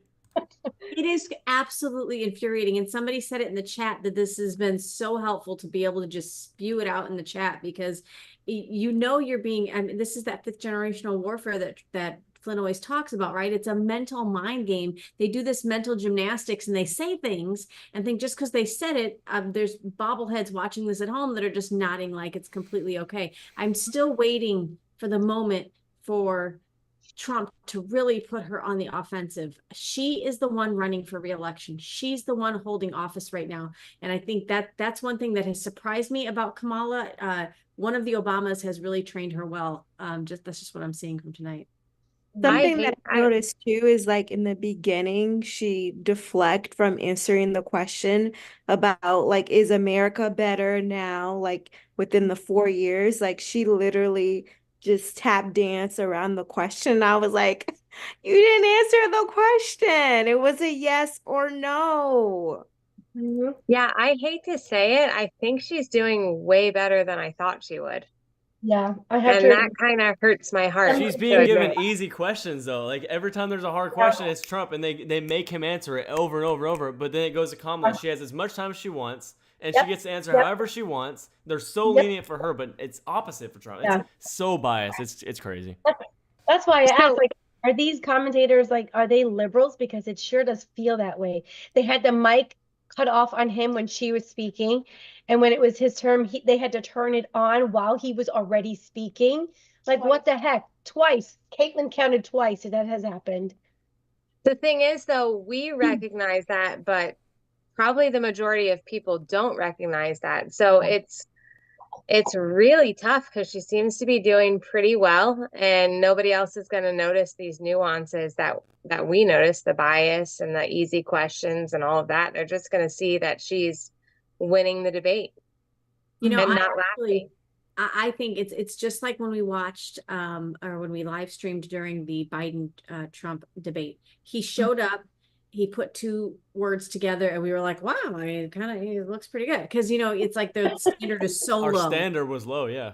And she's the same way. I'm like, oh, look, you know, I mean, like, you know, it's your standard is so low. I'm hoping and praying, just like you did, Camden, that he can really try to hone in on the policy, because she's got no policy. And let me tell you, all she does is talk about Trump. Like, all I've heard is, this is what Trump didn't do. But what are you doing? You're in office right now. Do something about these issues. Why are you trying to talk about Trump so much? Tell us what you're going to do. She has no plan, no policy. Yeah, I agree. Sorry, I like all what, she can do is. Oh, sorry. Go ahead, Michelle. No, I was just going to say, Angela put this, I like the way she put this in the chat. I think Trump is winning. Security and the economy and the border is what people really care about. I think this is, I mean, that's true. I guess we have to realize that I think most of America is a little more educated than maybe Kamala gives them credit for. So that is true. What were you going to say, Sierra? Sorry. I was just going to say, if she doesn't cackle, we're going to feel like she did great. And so far, she's managed to not do that. But I don't think it's, I kind of disagree. I think that so many people in America just go by how they feel, and they don't care about the substance. And so if she seems to be winning, or seems to be, you know, coming at him with jabs or whatever, that they're gonna give the debate to her, and without any substance. And I also think too, sorry, Julie, I'm gonna say this before it comes out of my head. She keeps saying, let us turn a new page. You know, she's trying to speak this unity, so then that Americans that are like watching it, they can be like, well, you know, Trump is problematic. You know, he's saying all these things, but Kamala is just trying to turn a new page. And she's just trying to speak unity. And I love the fact that he said her father raised her to be a Marxist. So I hope Americans realize that and research that. But she keep using the terminology, let's turn a new page, let's turn a new page. So then that way people can kind of forget all her character flaws for the past 4 years. Meanwhile, we're on her page. Yeah, I like what Melissa just said in the chat, guys. She said that watching Patriot this TV war in 24 hours. You said so just before the break tonight. How exactly would you do that? And I want to ask you a very simple question tonight. Do you want Ukraine to win this war? I want the war to stop. I want to save lives that are being people being killed by the millions. It's the millions. All right, guys, It's so much worse than the numbers that you're getting, which are fake numbers. Look, we're in for 250 billion or more because they don't ask Europe, which is a much bigger beneficiary to getting this thing done than we are. They're in for $150 billion less because Biden and you don't have the courage to ask Europe like I did with NATO. They paid billions and billions, hundreds of billions of dollars when I said, either you pay up or we're not going to protect you anymore. So that's maybe one of the reasons they don't like me as much as they like weak people. But you take a look at what's happening. We're in for 250 to 275 billion. They're into 100 to 150. They should be forced to equalize. With that being said, I want to get the war settled. I know Zelensky very well, and I know Putin very well. I have a good relationship, and they respect your president, okay? They respect me. They don't respect Biden. How would you respect him? Why? For what reason? He hasn't even made a phone call in 2 years to Putin, hasn't spoken to anybody. They don't even try and get it. That is a war that's dying to be settled. I will get it settled before I even become president. If I win, when I'm president-elect, and what I'll do is I'll speak to one, I'll speak to the other, I'll get them together. That war would have never happened. And in fact, when I saw Putin after I left, unfortunately left because our country has gone to hell. But after I left, when I saw him building up soldiers, he did it after I left. I said, oh, he must be negotiating. It must be a good, strong point of negotiation. Well, it wasn't, because Biden had no idea how to talk to him. He had no idea how to stop it. And now you have millions of people dead, and it's only getting worse, and it could lead to World War III. Don't kid yourself, David. We're playing with World War III, and we have a president that we don't even know if he's... Where is our president? We don't even know if he's a president. And just to clarify they threw him out of a campaign like a dog. We don't even know. Is he our president? But we have a president, Mr. President, that doesn't know he's alive. Your time is up. Just to clarify in the question, do you believe it's in the U.S. best interest for Ukraine to win this war, yes or no? I think it's the U.S. best interest to get this war finished and just get it done. All right. Negotiate a deal, because we have to stop all of these human lives from being destroyed. I want to take this to Vice President Harris. I want to get your thoughts on support for Ukraine in this moment, but also as Commander-in-Chief, if elected, how would you deal with Vladimir Putin, and would it be any different from what we're seeing from President Biden? Well, first of all, it's important to remind the former president you're not running against Joe Biden, you're running against me. I believe the reason that Donald Trump says that this war would be over within 24 hours is because he would just give it up. And that's not who we are as Americans. Let's understand what happened here. Is that serious? I actually met with Zelensky what is she talking about? a few days before Russia invaded, tried through force to change territorial boundaries, to defy one of the most important international rules and norms, which is the importance of sovereignty and territorial integrity. And I met with President Zelensky. I shared with him American intelligence about how he could defend himself. Days later, I went to NATO's eastern flank, to Poland and Romania. And through the work that I and others did, we brought 50 countries together to support Ukraine in its righteous defense. And because of our support, because of the air defense, the ammunition, the artillery, the javelins, the Abrams tanks that we have provided, Ukraine stands as an independent and free country. If Donald Trump were president, Putin would be sitting in Kyiv right now. And understand what that would mean, because Putin's agenda is not just about Ukraine.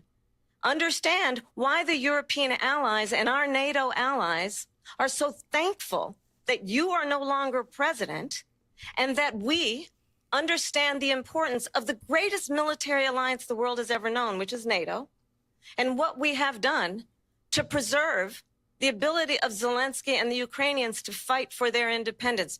Otherwise, Putin would be sitting in Kyiv with his eyes on the rest of Europe, starting with Poland. And why don't you tell the 800,000 Polish Americans right here in Pennsylvania how quickly you would give up for the sake of favor and what you think is a friendship Trump with got shot, what is known and to he's be still a trying to be dictator president. Come who would on. eat you for lunch. He needs to say that right now. Vice President Harris, thank you. We've heard from both of you on Ukraine tonight. Afghanistan came up in the last hour. I wanted her to respond to something you said earlier. And Give him a response. Please, Come on. I'll give you a minute here. Yeah, there you Putin go. would be sitting in Moscow, and he wouldn't have lost 300,000 men. He needs to talk and about women, how he got but he shot would have in been the sitting in almost Moscow. in the head. Quiet, please. He would have been sitting And still in is Moscow. Here. That's strength. Much happier than he is right now. But eventually, you know, he's got a thing that other people don't have. He's got nuclear weapons. They don't ever talk about that. He's got nuclear weapons. Nobody ever thinks about that. And eventually, maybe he'll use them, and maybe he hasn't been that threatening, but he does have that.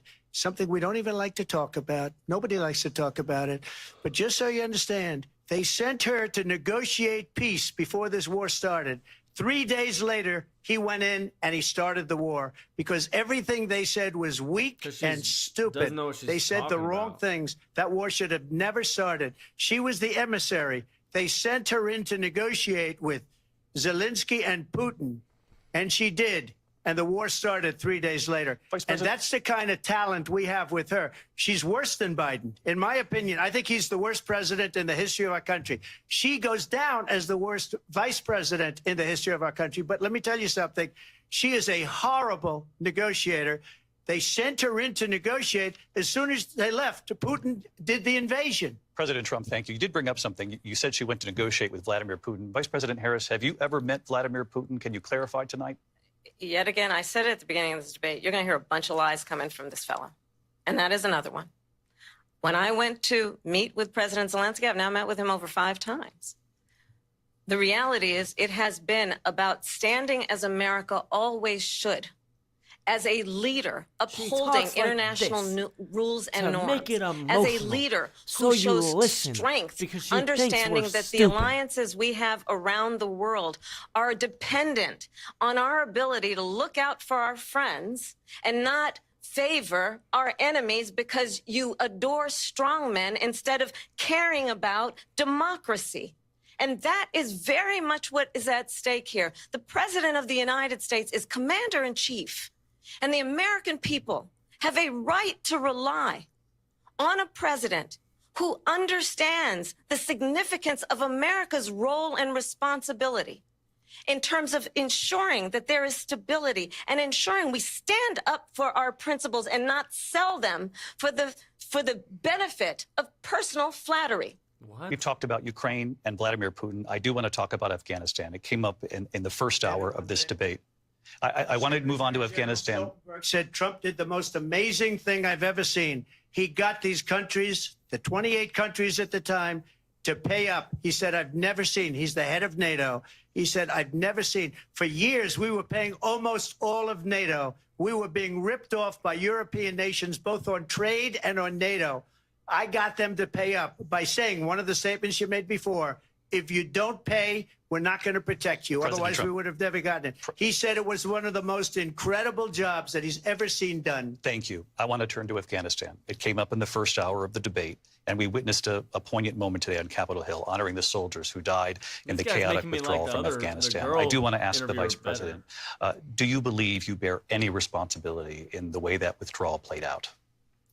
Well, I will tell you, I agreed with President Biden's decision to pull out of Afghanistan. 4 presidents said they would, and Joe Biden did. And as a result, America's taxpayers are not paying the $300 million a day we were paying for that endless war. As a result, you got Americans And as killed. of today, there is not one member of the United States military who is in active duty in a combat zone in any war zone around the world, the first time this century. But let's understand how we got to where we are. Donald Trump, when he was president, negotiated one of the weakest deals you can imagine. He calls himself a deal maker. Even his national security advisor said it was a weak, terrible deal. And here's how it went down. He bypassed the Afghan government. He negotiated directly with a terrorist organization called the Taliban. The negotiation involved the Taliban getting 5,000 Taliban terrorists released. And get this, and the president at the time invited the Taliban to Camp David, a place of storied significance for us as Americans, a place where we honor the importance of American diplomacy, where we invite and receive respected world leaders. She's giving me a headache. And this former president, as president, invited them to Camp David because he does not again appreciate the role and responsibility of the President of the United States to be commander-in-chief with a level of respect. And this gets back to the point of how he has consistently disparaged and demeaned members of our military, fallen soldiers, and the work that we must do to uphold the strength and the respect of the United States of America around the world. Vice President Harris, thank you. President Trump, your response to her saying that you began the negotiations with the Taliban. So if you take a look at that period of time, the Taliban was killing our soldiers, a lot of them, with snipers. And I got involved with the Taliban because the Taliban was doing the killing. That's the fighting force within Afghanistan. They don't bother doing that because, you know, they deal with the wrong people all the time. But I got involved. And Abdul is the head of the Taliban. He is still the head of the Taliban. And I told Abdul, don't do it anymore. You do it anymore, you're going to have problems. And he said, why do you send me a picture of my house? I said, you're going to have to figure that out, Abdul. And for 18 months, we had nobody killed. That's we did have an agreement negotiated by Mike Pompeo. It was a very good agreement. The reason it was good, it was we were getting out. We would have been out faster than them, but we wouldn't have lost the soldiers. We wouldn't have left many Americans behind, and we wouldn't have left $85 billion worth of brand new, beautiful military equipment behind. And just to finish, they blew it. The agreement said you have to do this, and they didn't do it. They didn't do it. The agreement was terminated by us because they didn't do what they were supposed to do. I want to move on. And these people did the worst withdrawal. And in my opinion, the most embarrassing moment in the history of our country. And by the way, that's why Russia attacked Ukraine, because they saw how incompetent she and her boss are. President Trump, thank you. Communist ABC. I want to move on now to race and politics in this country. Mr. President, you recently said of Vice President Harris, quote, I didn't know she was black until a number of years ago when she happened to turn black, and now she wants to be known as black. I want to ask a bigger picture question here tonight. Is this an important question? Why do you believe it's appropriate to weigh in on the racial identity of your opponent? I don't, and I don't care. I don't care what she is. I don't care. That's a good answer. You make a big deal out of something. I couldn't care less. Whatever she wants to be is okay with me. But those were your words, so I'm asking. I don't know. I mean, all I can say is I read where she was not black, that she put out, and I'll say that. And then I read that she was black, and that's okay. Either one was okay with me. That's up to her. That's up to her. Vice President Harris, your thoughts on this? What a horrible question.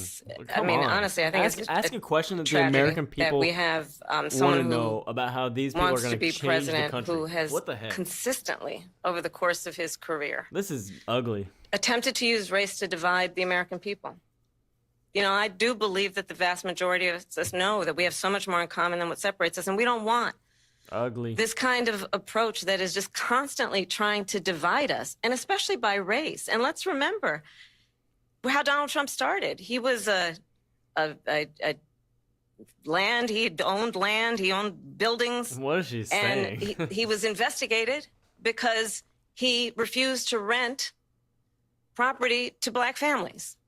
Let's remember, this is the same individual who took out a full-page ad in the New York Times calling for the execution of 5 young Black and Latino boys who were innocent, the Central Park 5.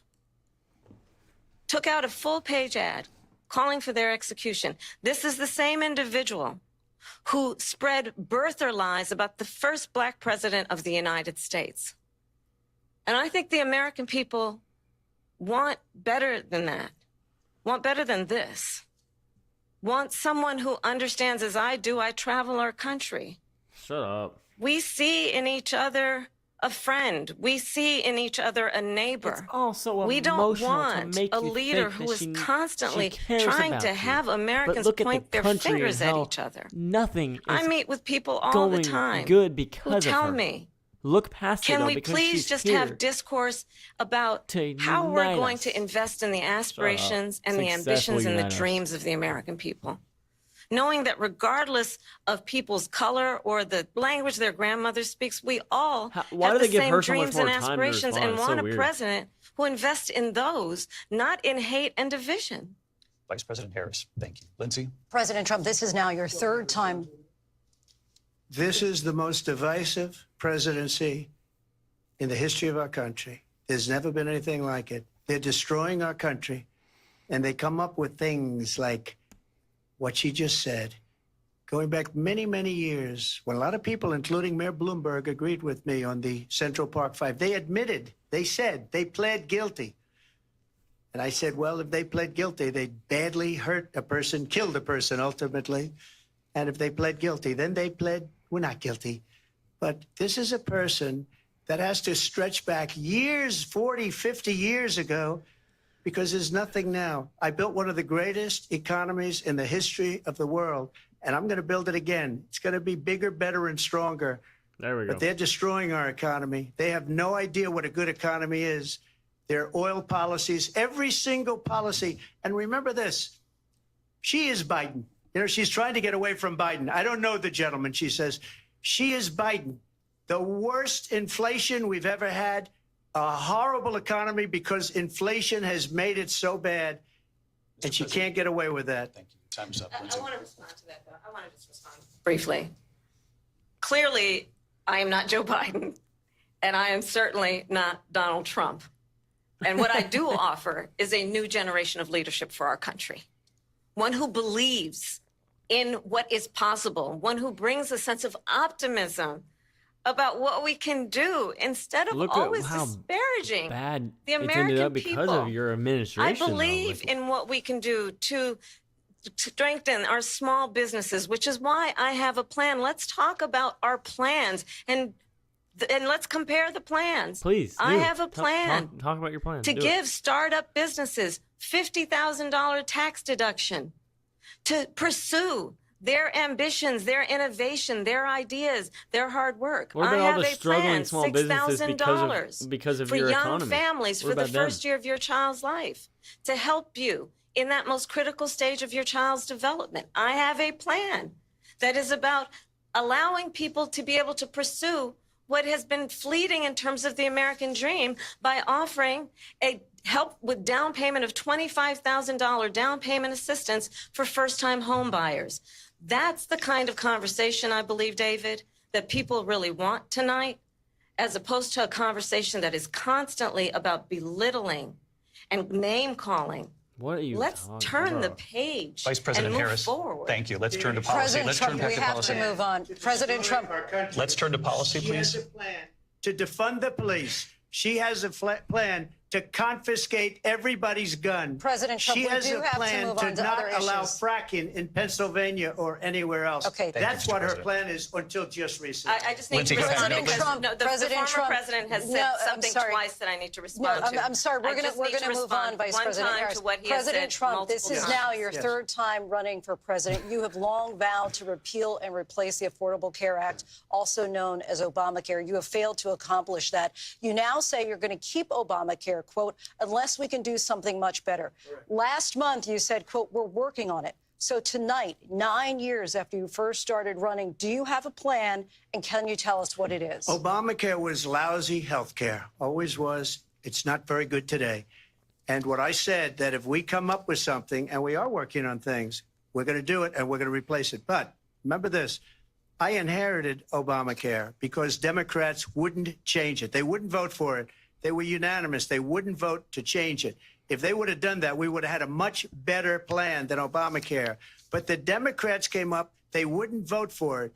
I had a choice to make when I was president. Do I save it and make it as good as it can be, never going to be great, or do I let it rot? And I felt I had an obligation, even though politically it would have been good to just let it rot and let it go away. I decided, and I told my people, the top people, and they're very good people. I have a lot of good people in that administration. We read about the bad ones. We had some real bad ones, too, and so do they. They have really bad ones. The difference is they don't get rid of them. But let me just explain. I had a choice to make. Do I save it and make it as good as it can be, or do I let it rot? And I saved it. I did the right thing. But it's still never going to be great, and it's too expensive for people. And what we will do is we're looking at different plans. If we can come up with a plan that's going to cost our people, our population, less money and be better health care than Obamacare, then I would absolutely do it. But until then, I'd run it as good as it can be run. So just a yes or no, you still do not have a plan? I have concepts of a plan. I'm not president right now.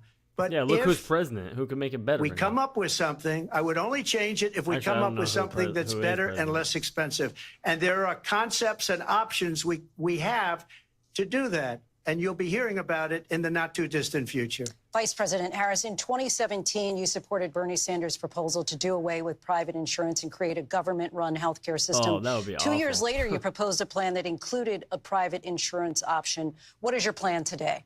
Well, first of all, I absolutely support, and over the last 4 years as vice president, private healthcare options. But what we need to do is maintain and grow the Affordable Care Act. But I'll get to that, Lindsay. I just need to respond to a previous point that the former president has made. I've made very clear my position on fracking. And then this business about taking everyone's guns away. Tim Walz and I are both gun owners. We're not taking anybody's guns away. So stop with the continuous lying about this stuff. As it relates to the Affordable Care Act, understand, just look at the history to know where people stand. When Donald Trump was president, 60 times he tried to get rid of the Affordable Care Act. 60 times. I was a senator at the time when I will never forget the early morning hours when it was up for a vote in the United States Senate.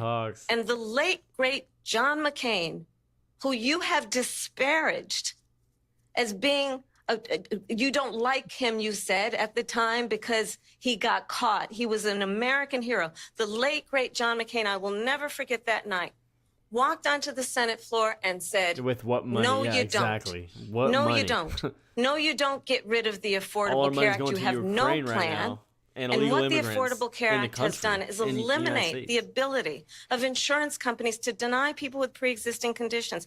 I don't have to tell the people watching tonight, you remember what that was like?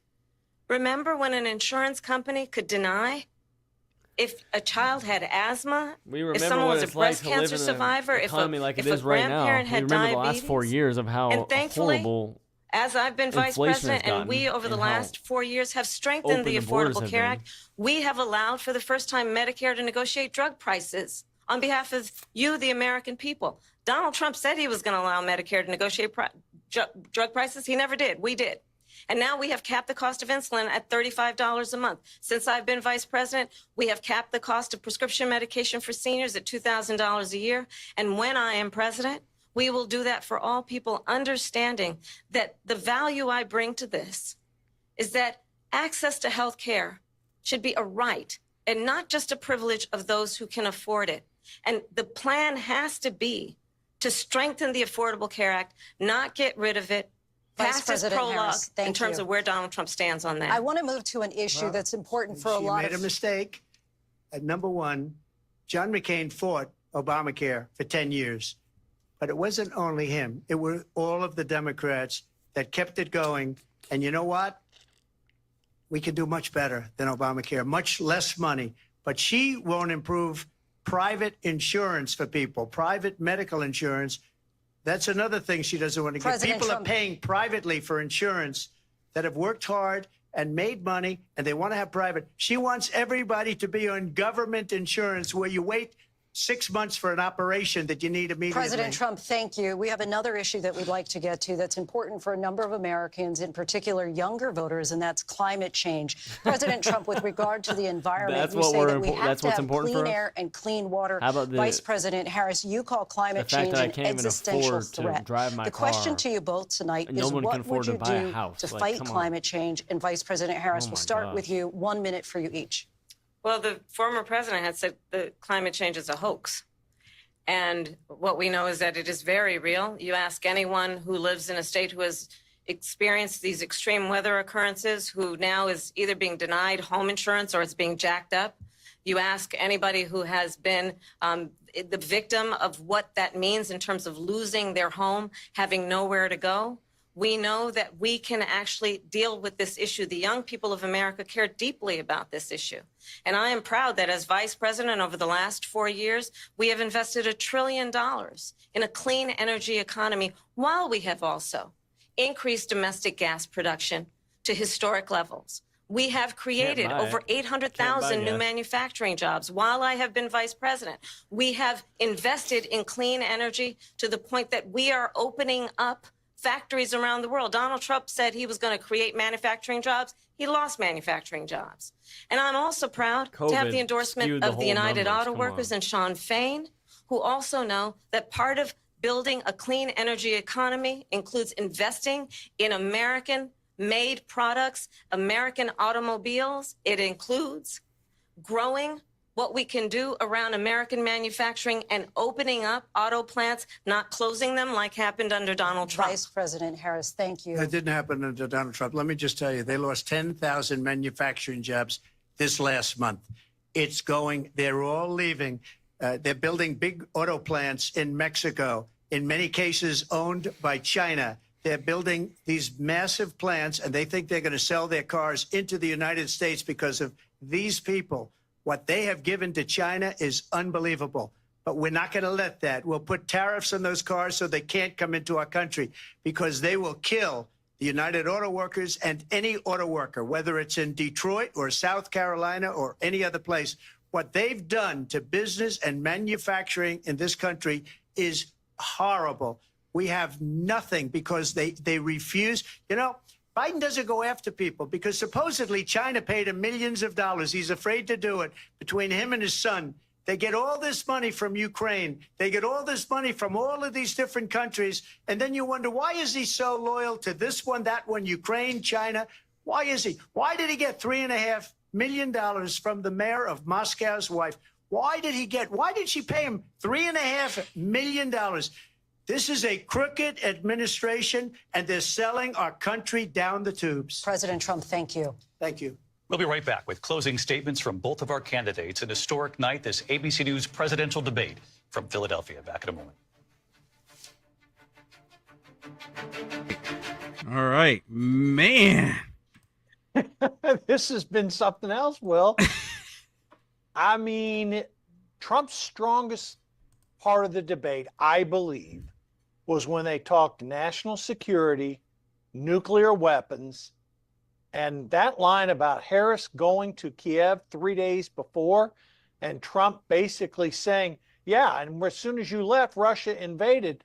Well, unless I'm wrong, I mean, that's going to get played over and over and over. Yeah. And then the host for ABC said, did you meet with Putin? President Trump didn't say she met with Putin. No. Right? We all knew. And that's the, if I'm not mistaken, that's the same time she was overseas and they were saying, okay, do you want to dress there? And she go, no, you dress there. Cackle. Right. I mean, yeah, really? I mean, the fact checking of Trump is just, it's off the charts. But I was taking some notes. I mean, I literally was putting. Okay, first things first, we have two bingo winners. We've got Valerie Kammemeyer, who wants the lovely Flynn hat. Woo! And we've got Caitlin. Look at our youth coming through. And it was was it the climate change that put you over? For you had two. Which was your last one here? Yeah, Valerie said it was climate change for her. One was gun control for Caitlin, and the other one was this one right here. Actually, it might have been reproductive rights. No, it was gun control. Yeah. This one. Both of us. Nice. Yeah. And they both want the hat. So we still have the 3-book series from General Flynn. So we still have that. So we'll still be working on. So I'm agreeing with I forget who it was. You see this? Look at you. These are Caitlin's notes. Caitlin, what else are you gonna run for, darling? Love this. I love this. Street, and I will move from there. I love it. I love it. Oh my gosh, I've heard Fadana saying she's got aspirations too, and Camden. Guys, the future looks bright. I'm with Jim in the chat who's saying that, you know, I think he had said that maybe Trump was wanting to come out a little bit softer, just, you know, because we really didn't think Kamala had much. It's very difficult because I don't know how you guys feel, but they're like teeing up Kamala. Yep. It's like he's debating the three of them. Yes. Yeah. 100%. Yeah, I have to agree. I mean, I think Sierra said it best. Like they lined her up for success, and I don't know. It's really sad to kind of see it because I'm used to him being assertive and right to the point and answering things, and it's a lose-lose though for Trump, because if he comes out too assertive, people are gonna say that he was, mansplaining. He's attacking a woman. Yeah. But if he Yeah. doesn't, now people talk about it. So I don't know. I think they're setting Yeah. him up for failure either way. I think They really are. Yes, I agree with you, Camden. It's just so Yeah, sad. Camden, that's totally accurate. I think Yeah, I think by tempo and pace, you can tell with the subject matters that they have, the way they're leading into them, then they're fact checking them, even though they're giving some questions that are a challenge for her. It really just looks like the whole thing. They had it all laid out. They've got a narrative, and they're putting that narrative in play. And I agree with you, Michelle, that she just had to survive. That's all she had to do. She just had to not be Weekend at Bernie's Biden, Exactly. That's it. That's all she had. It was such a low bar. It's really sad. And then you've got the female, because apparently now they know what those are, and you've got the race card because she's transracial. That how do you beat that? And that's why we need the little Caitlins and the Fadanas and the Camdens, you guys, to really consider as you grow and as you spread your wings in what you're learning, and we need you. The conservative Republican Party, maybe not the Republican Party, but I want to say this correctly, Lord. The conservatives, the real Christian conservatives, we're going to need you. We're going to need people like you to step up. So I'm so glad that you guys are joining us today. Commentators say they're both going to spin their way to victory without a decision. Yeah, no, I agree. And I love what Angela said earlier in the chat. She said that she was comfortable that nobody was really swayed a different way than they already were. Your Kamala people are going to still be pro-Kamala. Trump people are still pro-Trump. I don't think this swayed any independents either way. I don't know what you guys think. Yeah, I agree. I also think that there wasn't much substance at all. Mm-hmm. I mean, from either one. Yeah, you're right. And even Thomas Beach, which by the way, he was our candidate for school board. He's amazing, but he said she really had very easy questions. And did you notice there's times where they'll let Kamala rebuttal, but they won't allow Trump? What is that? Yep. If anything, this debate just showed me so far, Having a that plan, we're back. Understanding the aspirations, the dreams, the hopes, the ambition of the American people, which is why I intend to create an opportunity economy, investing in small businesses, in new families, in what we can do around protecting seniors, what we can do that is about giving hardworking folks a break and bringing down the cost of living. I believe in what we can do together that is about sustaining America's standing in the world and ensuring that we have the respect that we so rightly deserve, including respecting our military and ensuring we have the most lethal fighting force in the world. I will be a president that will protect our fundamental rights and freedoms, including the right of a woman to make decisions about her own body and not have her government tell her what to do.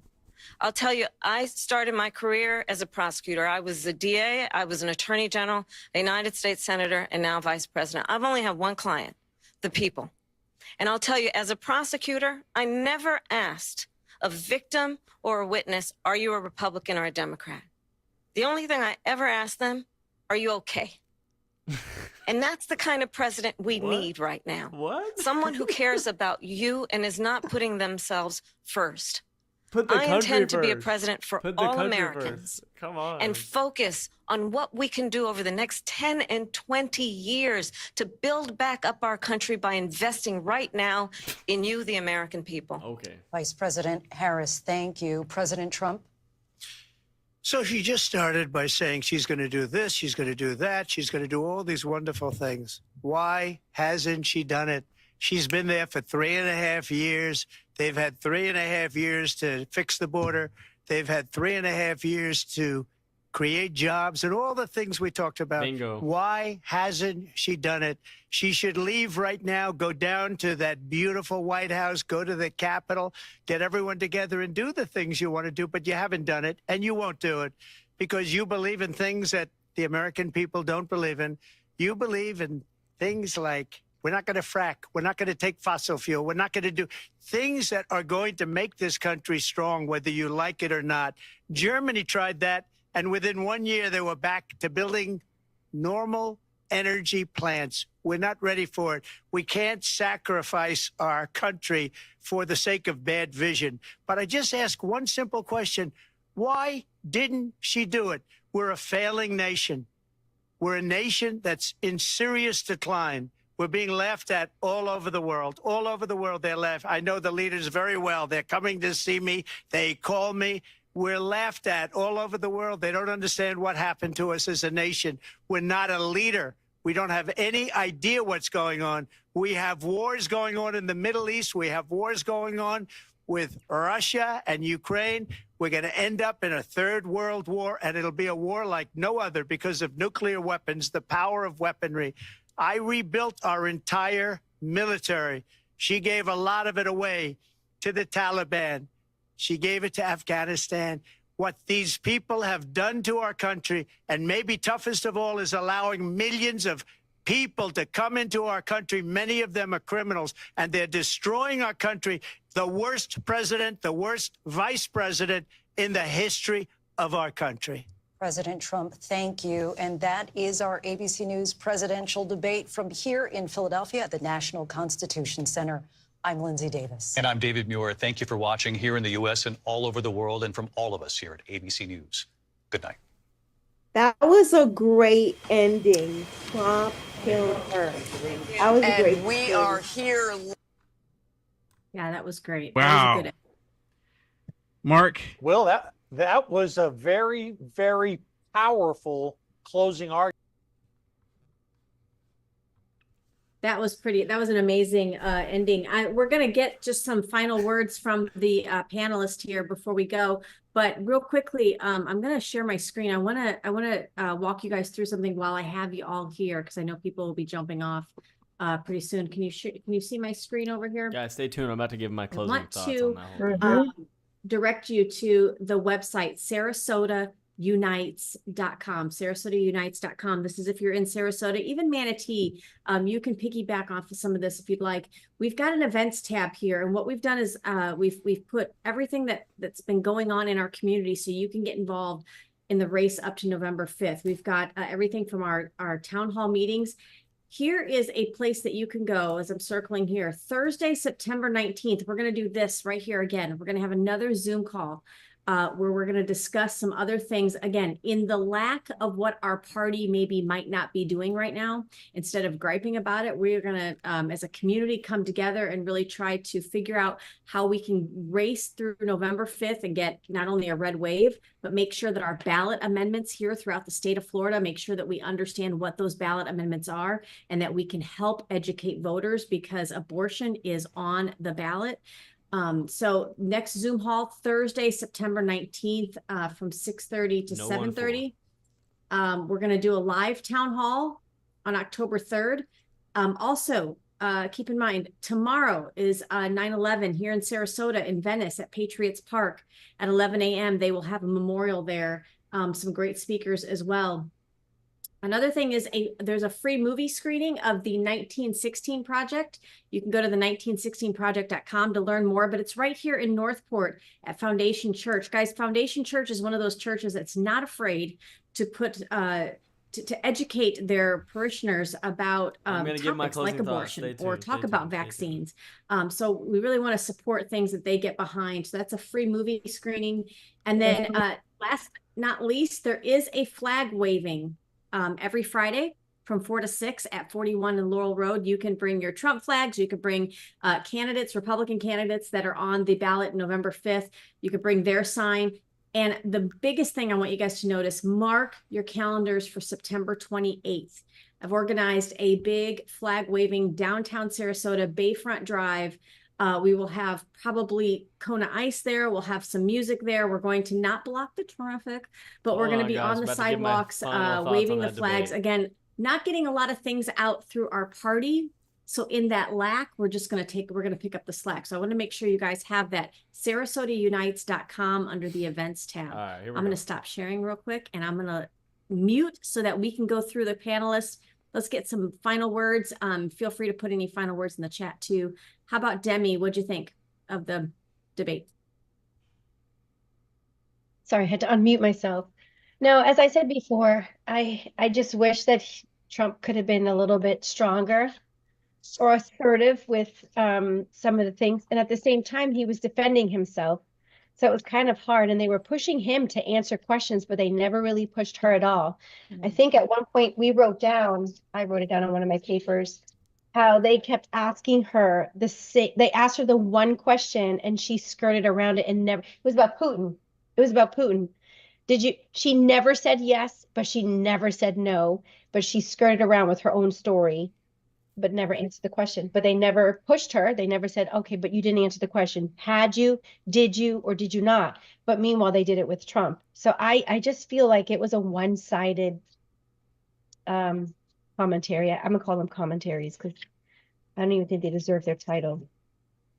I completely agree. And I want to thank Caitlin for, I know, there's so many things you can be doing on a Tuesday night for you to take the time to kind of watch this and be able to build your own opinions about what's going on. And now you go and educate your friends, right? You go and talk to your friends about it, in your own way. And that's how we're going to make an effect. So thank you for joining us. How about you, Camden? How'd you feel about tonight? All right. So I think there's a few takeaways. First of all, like Demi mentioned, obviously biased news. I mean, this is the first time I'm saying that CNN is not that bad. Like compared to this is fake BC now. I'm calling it, because that was atrocious, one-sided everything in that debate. Hard questions for Trump, nonstop fact checking during the debate. I've never seen that before. Nothing for Kamala. It was a one-sided. So that's one point. The most important point though is one candidate was talking like this to make people emotionally attracted to what she's saying, and she just kept doing that instead of actually discussing what she's going to do. And then the other candidate was more strict on what he's going to do when he gets back in the office. So that's my takeaway is don't look at the emotion, look at the policy, what's really going to get done, who do we want to do it, and look at what we're living in now. What do we want to do about it? That's my takeaway.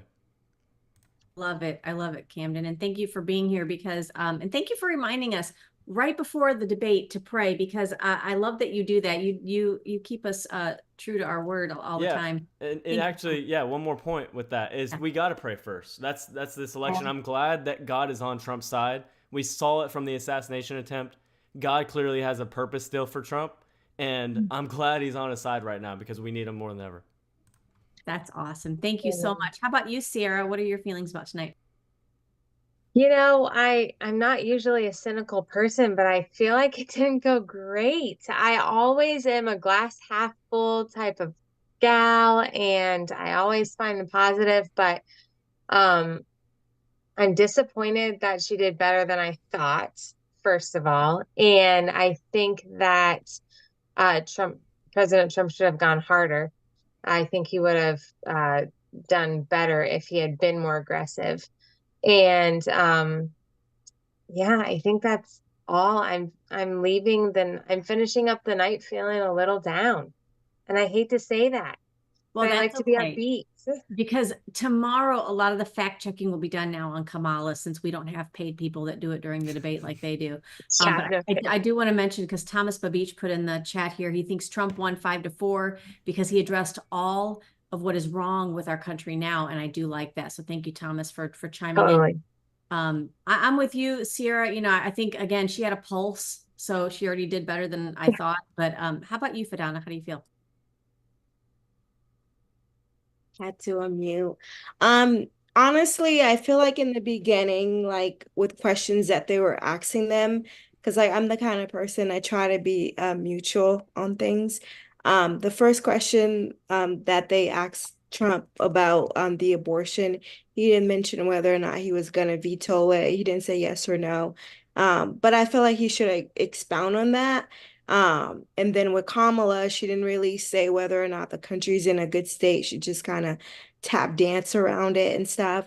And if I was Trump, I would address the the moderators that were leading up the questions and kind of address them personally, because like they were being very, very biased.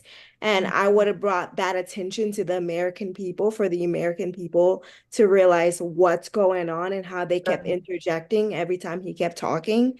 So I would have definitely brought that up, because it was like he was battling against three people. So that was definitely not fair on his part. But I felt like the closing ending, he brought his point and how Kamala has been in office for 3.5 years. If she wanted to make a difference, she could have made a difference now, and stop just giving people false hope, false illusion, because she's still in office. She can still make a difference if she wants to. So I feel like the ending argument was definitely a huge win for Trump. I would probably rate it and say it was 50-50. And now it's up to the American people to actually make a decision this November and actually vote for what they truly believe in, whether it's facts or feelings. I love that, Fadana. You put it so well. Facts or feelings, because I feel like Kamala just goes on feelings, which wins a lot of people over, unfortunately. But I think that's all she has going for her. So nice job. Absolutely. And with the abortion topic, I don't know if he conveyed it the way he meant to, but what Trump's trying to allude to is that he's never going to get a chance to pen something about abortion. That's never going to reach his desk. He did the job that he needed to do by sending it back to the states. And they just, for some reason, they can't understand that now people, you and I, are actually voting on what we think about abortion for the first time ever. And that's the whole point, right? That's the way it's supposed to work. So I think, I'm not sure he conveyed that, but that's kind of what I got from it. Julie, I know you've had to deal with a swampy Illinois, so I'd love to get your take to wrap it up here on how you felt about tonight. Well, I have to follow Fadana, so that's really hard. But no, I think everybody's right. I can understand where people really would have liked to see Kamala faceplant. That would really be nice. But I wasn't expecting that, because she was trained as a prosecutor, so she has somewhat of a brain in that area. But I agreed with you, Michelle, that all she had to do was not be Joe Biden, which was really easy. All you had to do is put a sentence together. And she did that. And I think it was obviously fact checking on the fly. As Camden said, it was wrong. It was embarrassing. And I don't think it's going to change anybody's mind. I just don't think it's going to sway anybody one way or the other. But Trump is on these long form podcasts, which are great. He and JD Vance, they're all over the country in rallies. Kamala is in the basement or in staged areas, and that's very obvious. And so this was another staged event. But I thought, I agree with Sierra. It was a great closing, and Fadana too. It was a great closing. It's like, well, why don't you just go do it then? You've been in office for 3.5 years. I was waiting. That was the spike of the football. I was waiting for that. Hey, I know Jim. Jim's got his hand up. I want to hear what Jim has to say quickly. Go ahead, Jim. Okay. 3 items. First one on abortion, where they asked Trump what would he do if it passed Congress. Why didn't they ask Harris what she would do, how she was going to get it through Congress? I mean, that's a legitimate question. They never asked her that. He had to answer. She didn't have to answer. She couldn't have answered because she couldn't have gotten it through. That's point number one. Point number two is her economic policy is $25,000 for every house for building houses. My question and Trump's question, I thought, should have been, where are you getting that $25,000 for every person? For every person that wants to build, first-time home buyer, where's that $25,000 coming from? She wants to build 3 million houses. 3 million houses, that's a lot of money. I mean, I'm more about the money in a lot of ways, and that's ridiculous. She can't do it because it comes out of your pocket and my pocket. That's the answer to the question, and we can't afford that. Or are we just going to stop funding Ukraine? There's a thought. The last thing, he never got into the EVs, electronic vehicles, right? What about the $8 billion of charging stations that we funded as a as American people, that produced all of 8 charging stations, $8 billion. Where did that money go to, Kamala? Please tell me, because I'm very curious how you can spend $1 billion a charging station. And quite honestly, I don't know that all of them are working. So put it on her, make her answer those questions. He never did it. He had chances, even at the end. They talked about EVs at the very end. I thought he's going to do it. He's going to do it. Didn't do it. There were so many more, but you got to be specific, because she was never specific, and he never forced her to be specific. And certainly the moderators won't point to either. So that's my 2 cents. I love Thank it, you. Jim. Thank you. Thank you very much. And thanks for joining, guys. And that electronic vehicle thing is really true. Most of you know, I drive one for work. And when you go to charging stations, even at the public library, you have to download an app that then asks for your credit card. So you're still being charged while you're charging, which I agree, the taxpayer shouldn't have to pay that at a public library. But then I love Jim's question. Yeah. What was really gross too, though? The commentators, the interviewers' questions sometimes were not anything that concerned the American people. They brought up race and the stupid thing that Trump once said, whatever, and then they stuck with that for 10 minutes. And I'm like, why don't we get to the issues that are causing Americans stress right now, not able to afford a house, not able to afford gas. They're stuck to identity issues, and I knew that was going to come out, but that's something that kind of made me mad too. Yeah. I totally agree, Camden, which is why I said I don't think there was much substance to it, because they talked about January 6th, which matters to me, but probably doesn't matter to the majority of Americans, to be perfectly honest. And then race and all of those other things. I just think that it was so lacking. It was just really disappointing. Yeah.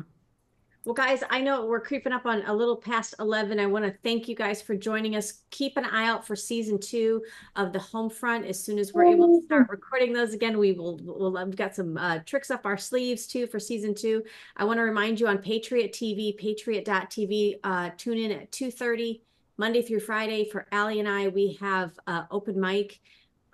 So we're doing that at 2:30, plus visit Sarasota Unites so we can continue getting involved. Again, I want to urge, there seems to be an issue in the Republican Party of Florida where they are they're abdicating their responsibility in the build up to November 5th. I hope that doesn't have that doesn't have I guess a consequence on November 5th. So we have to pick up the slack where they're not. So make sure you stay involved. And I want to thank you guys so much for joining us. Thank you. God bless you. Have a good night. Bye. Thank you. Bye.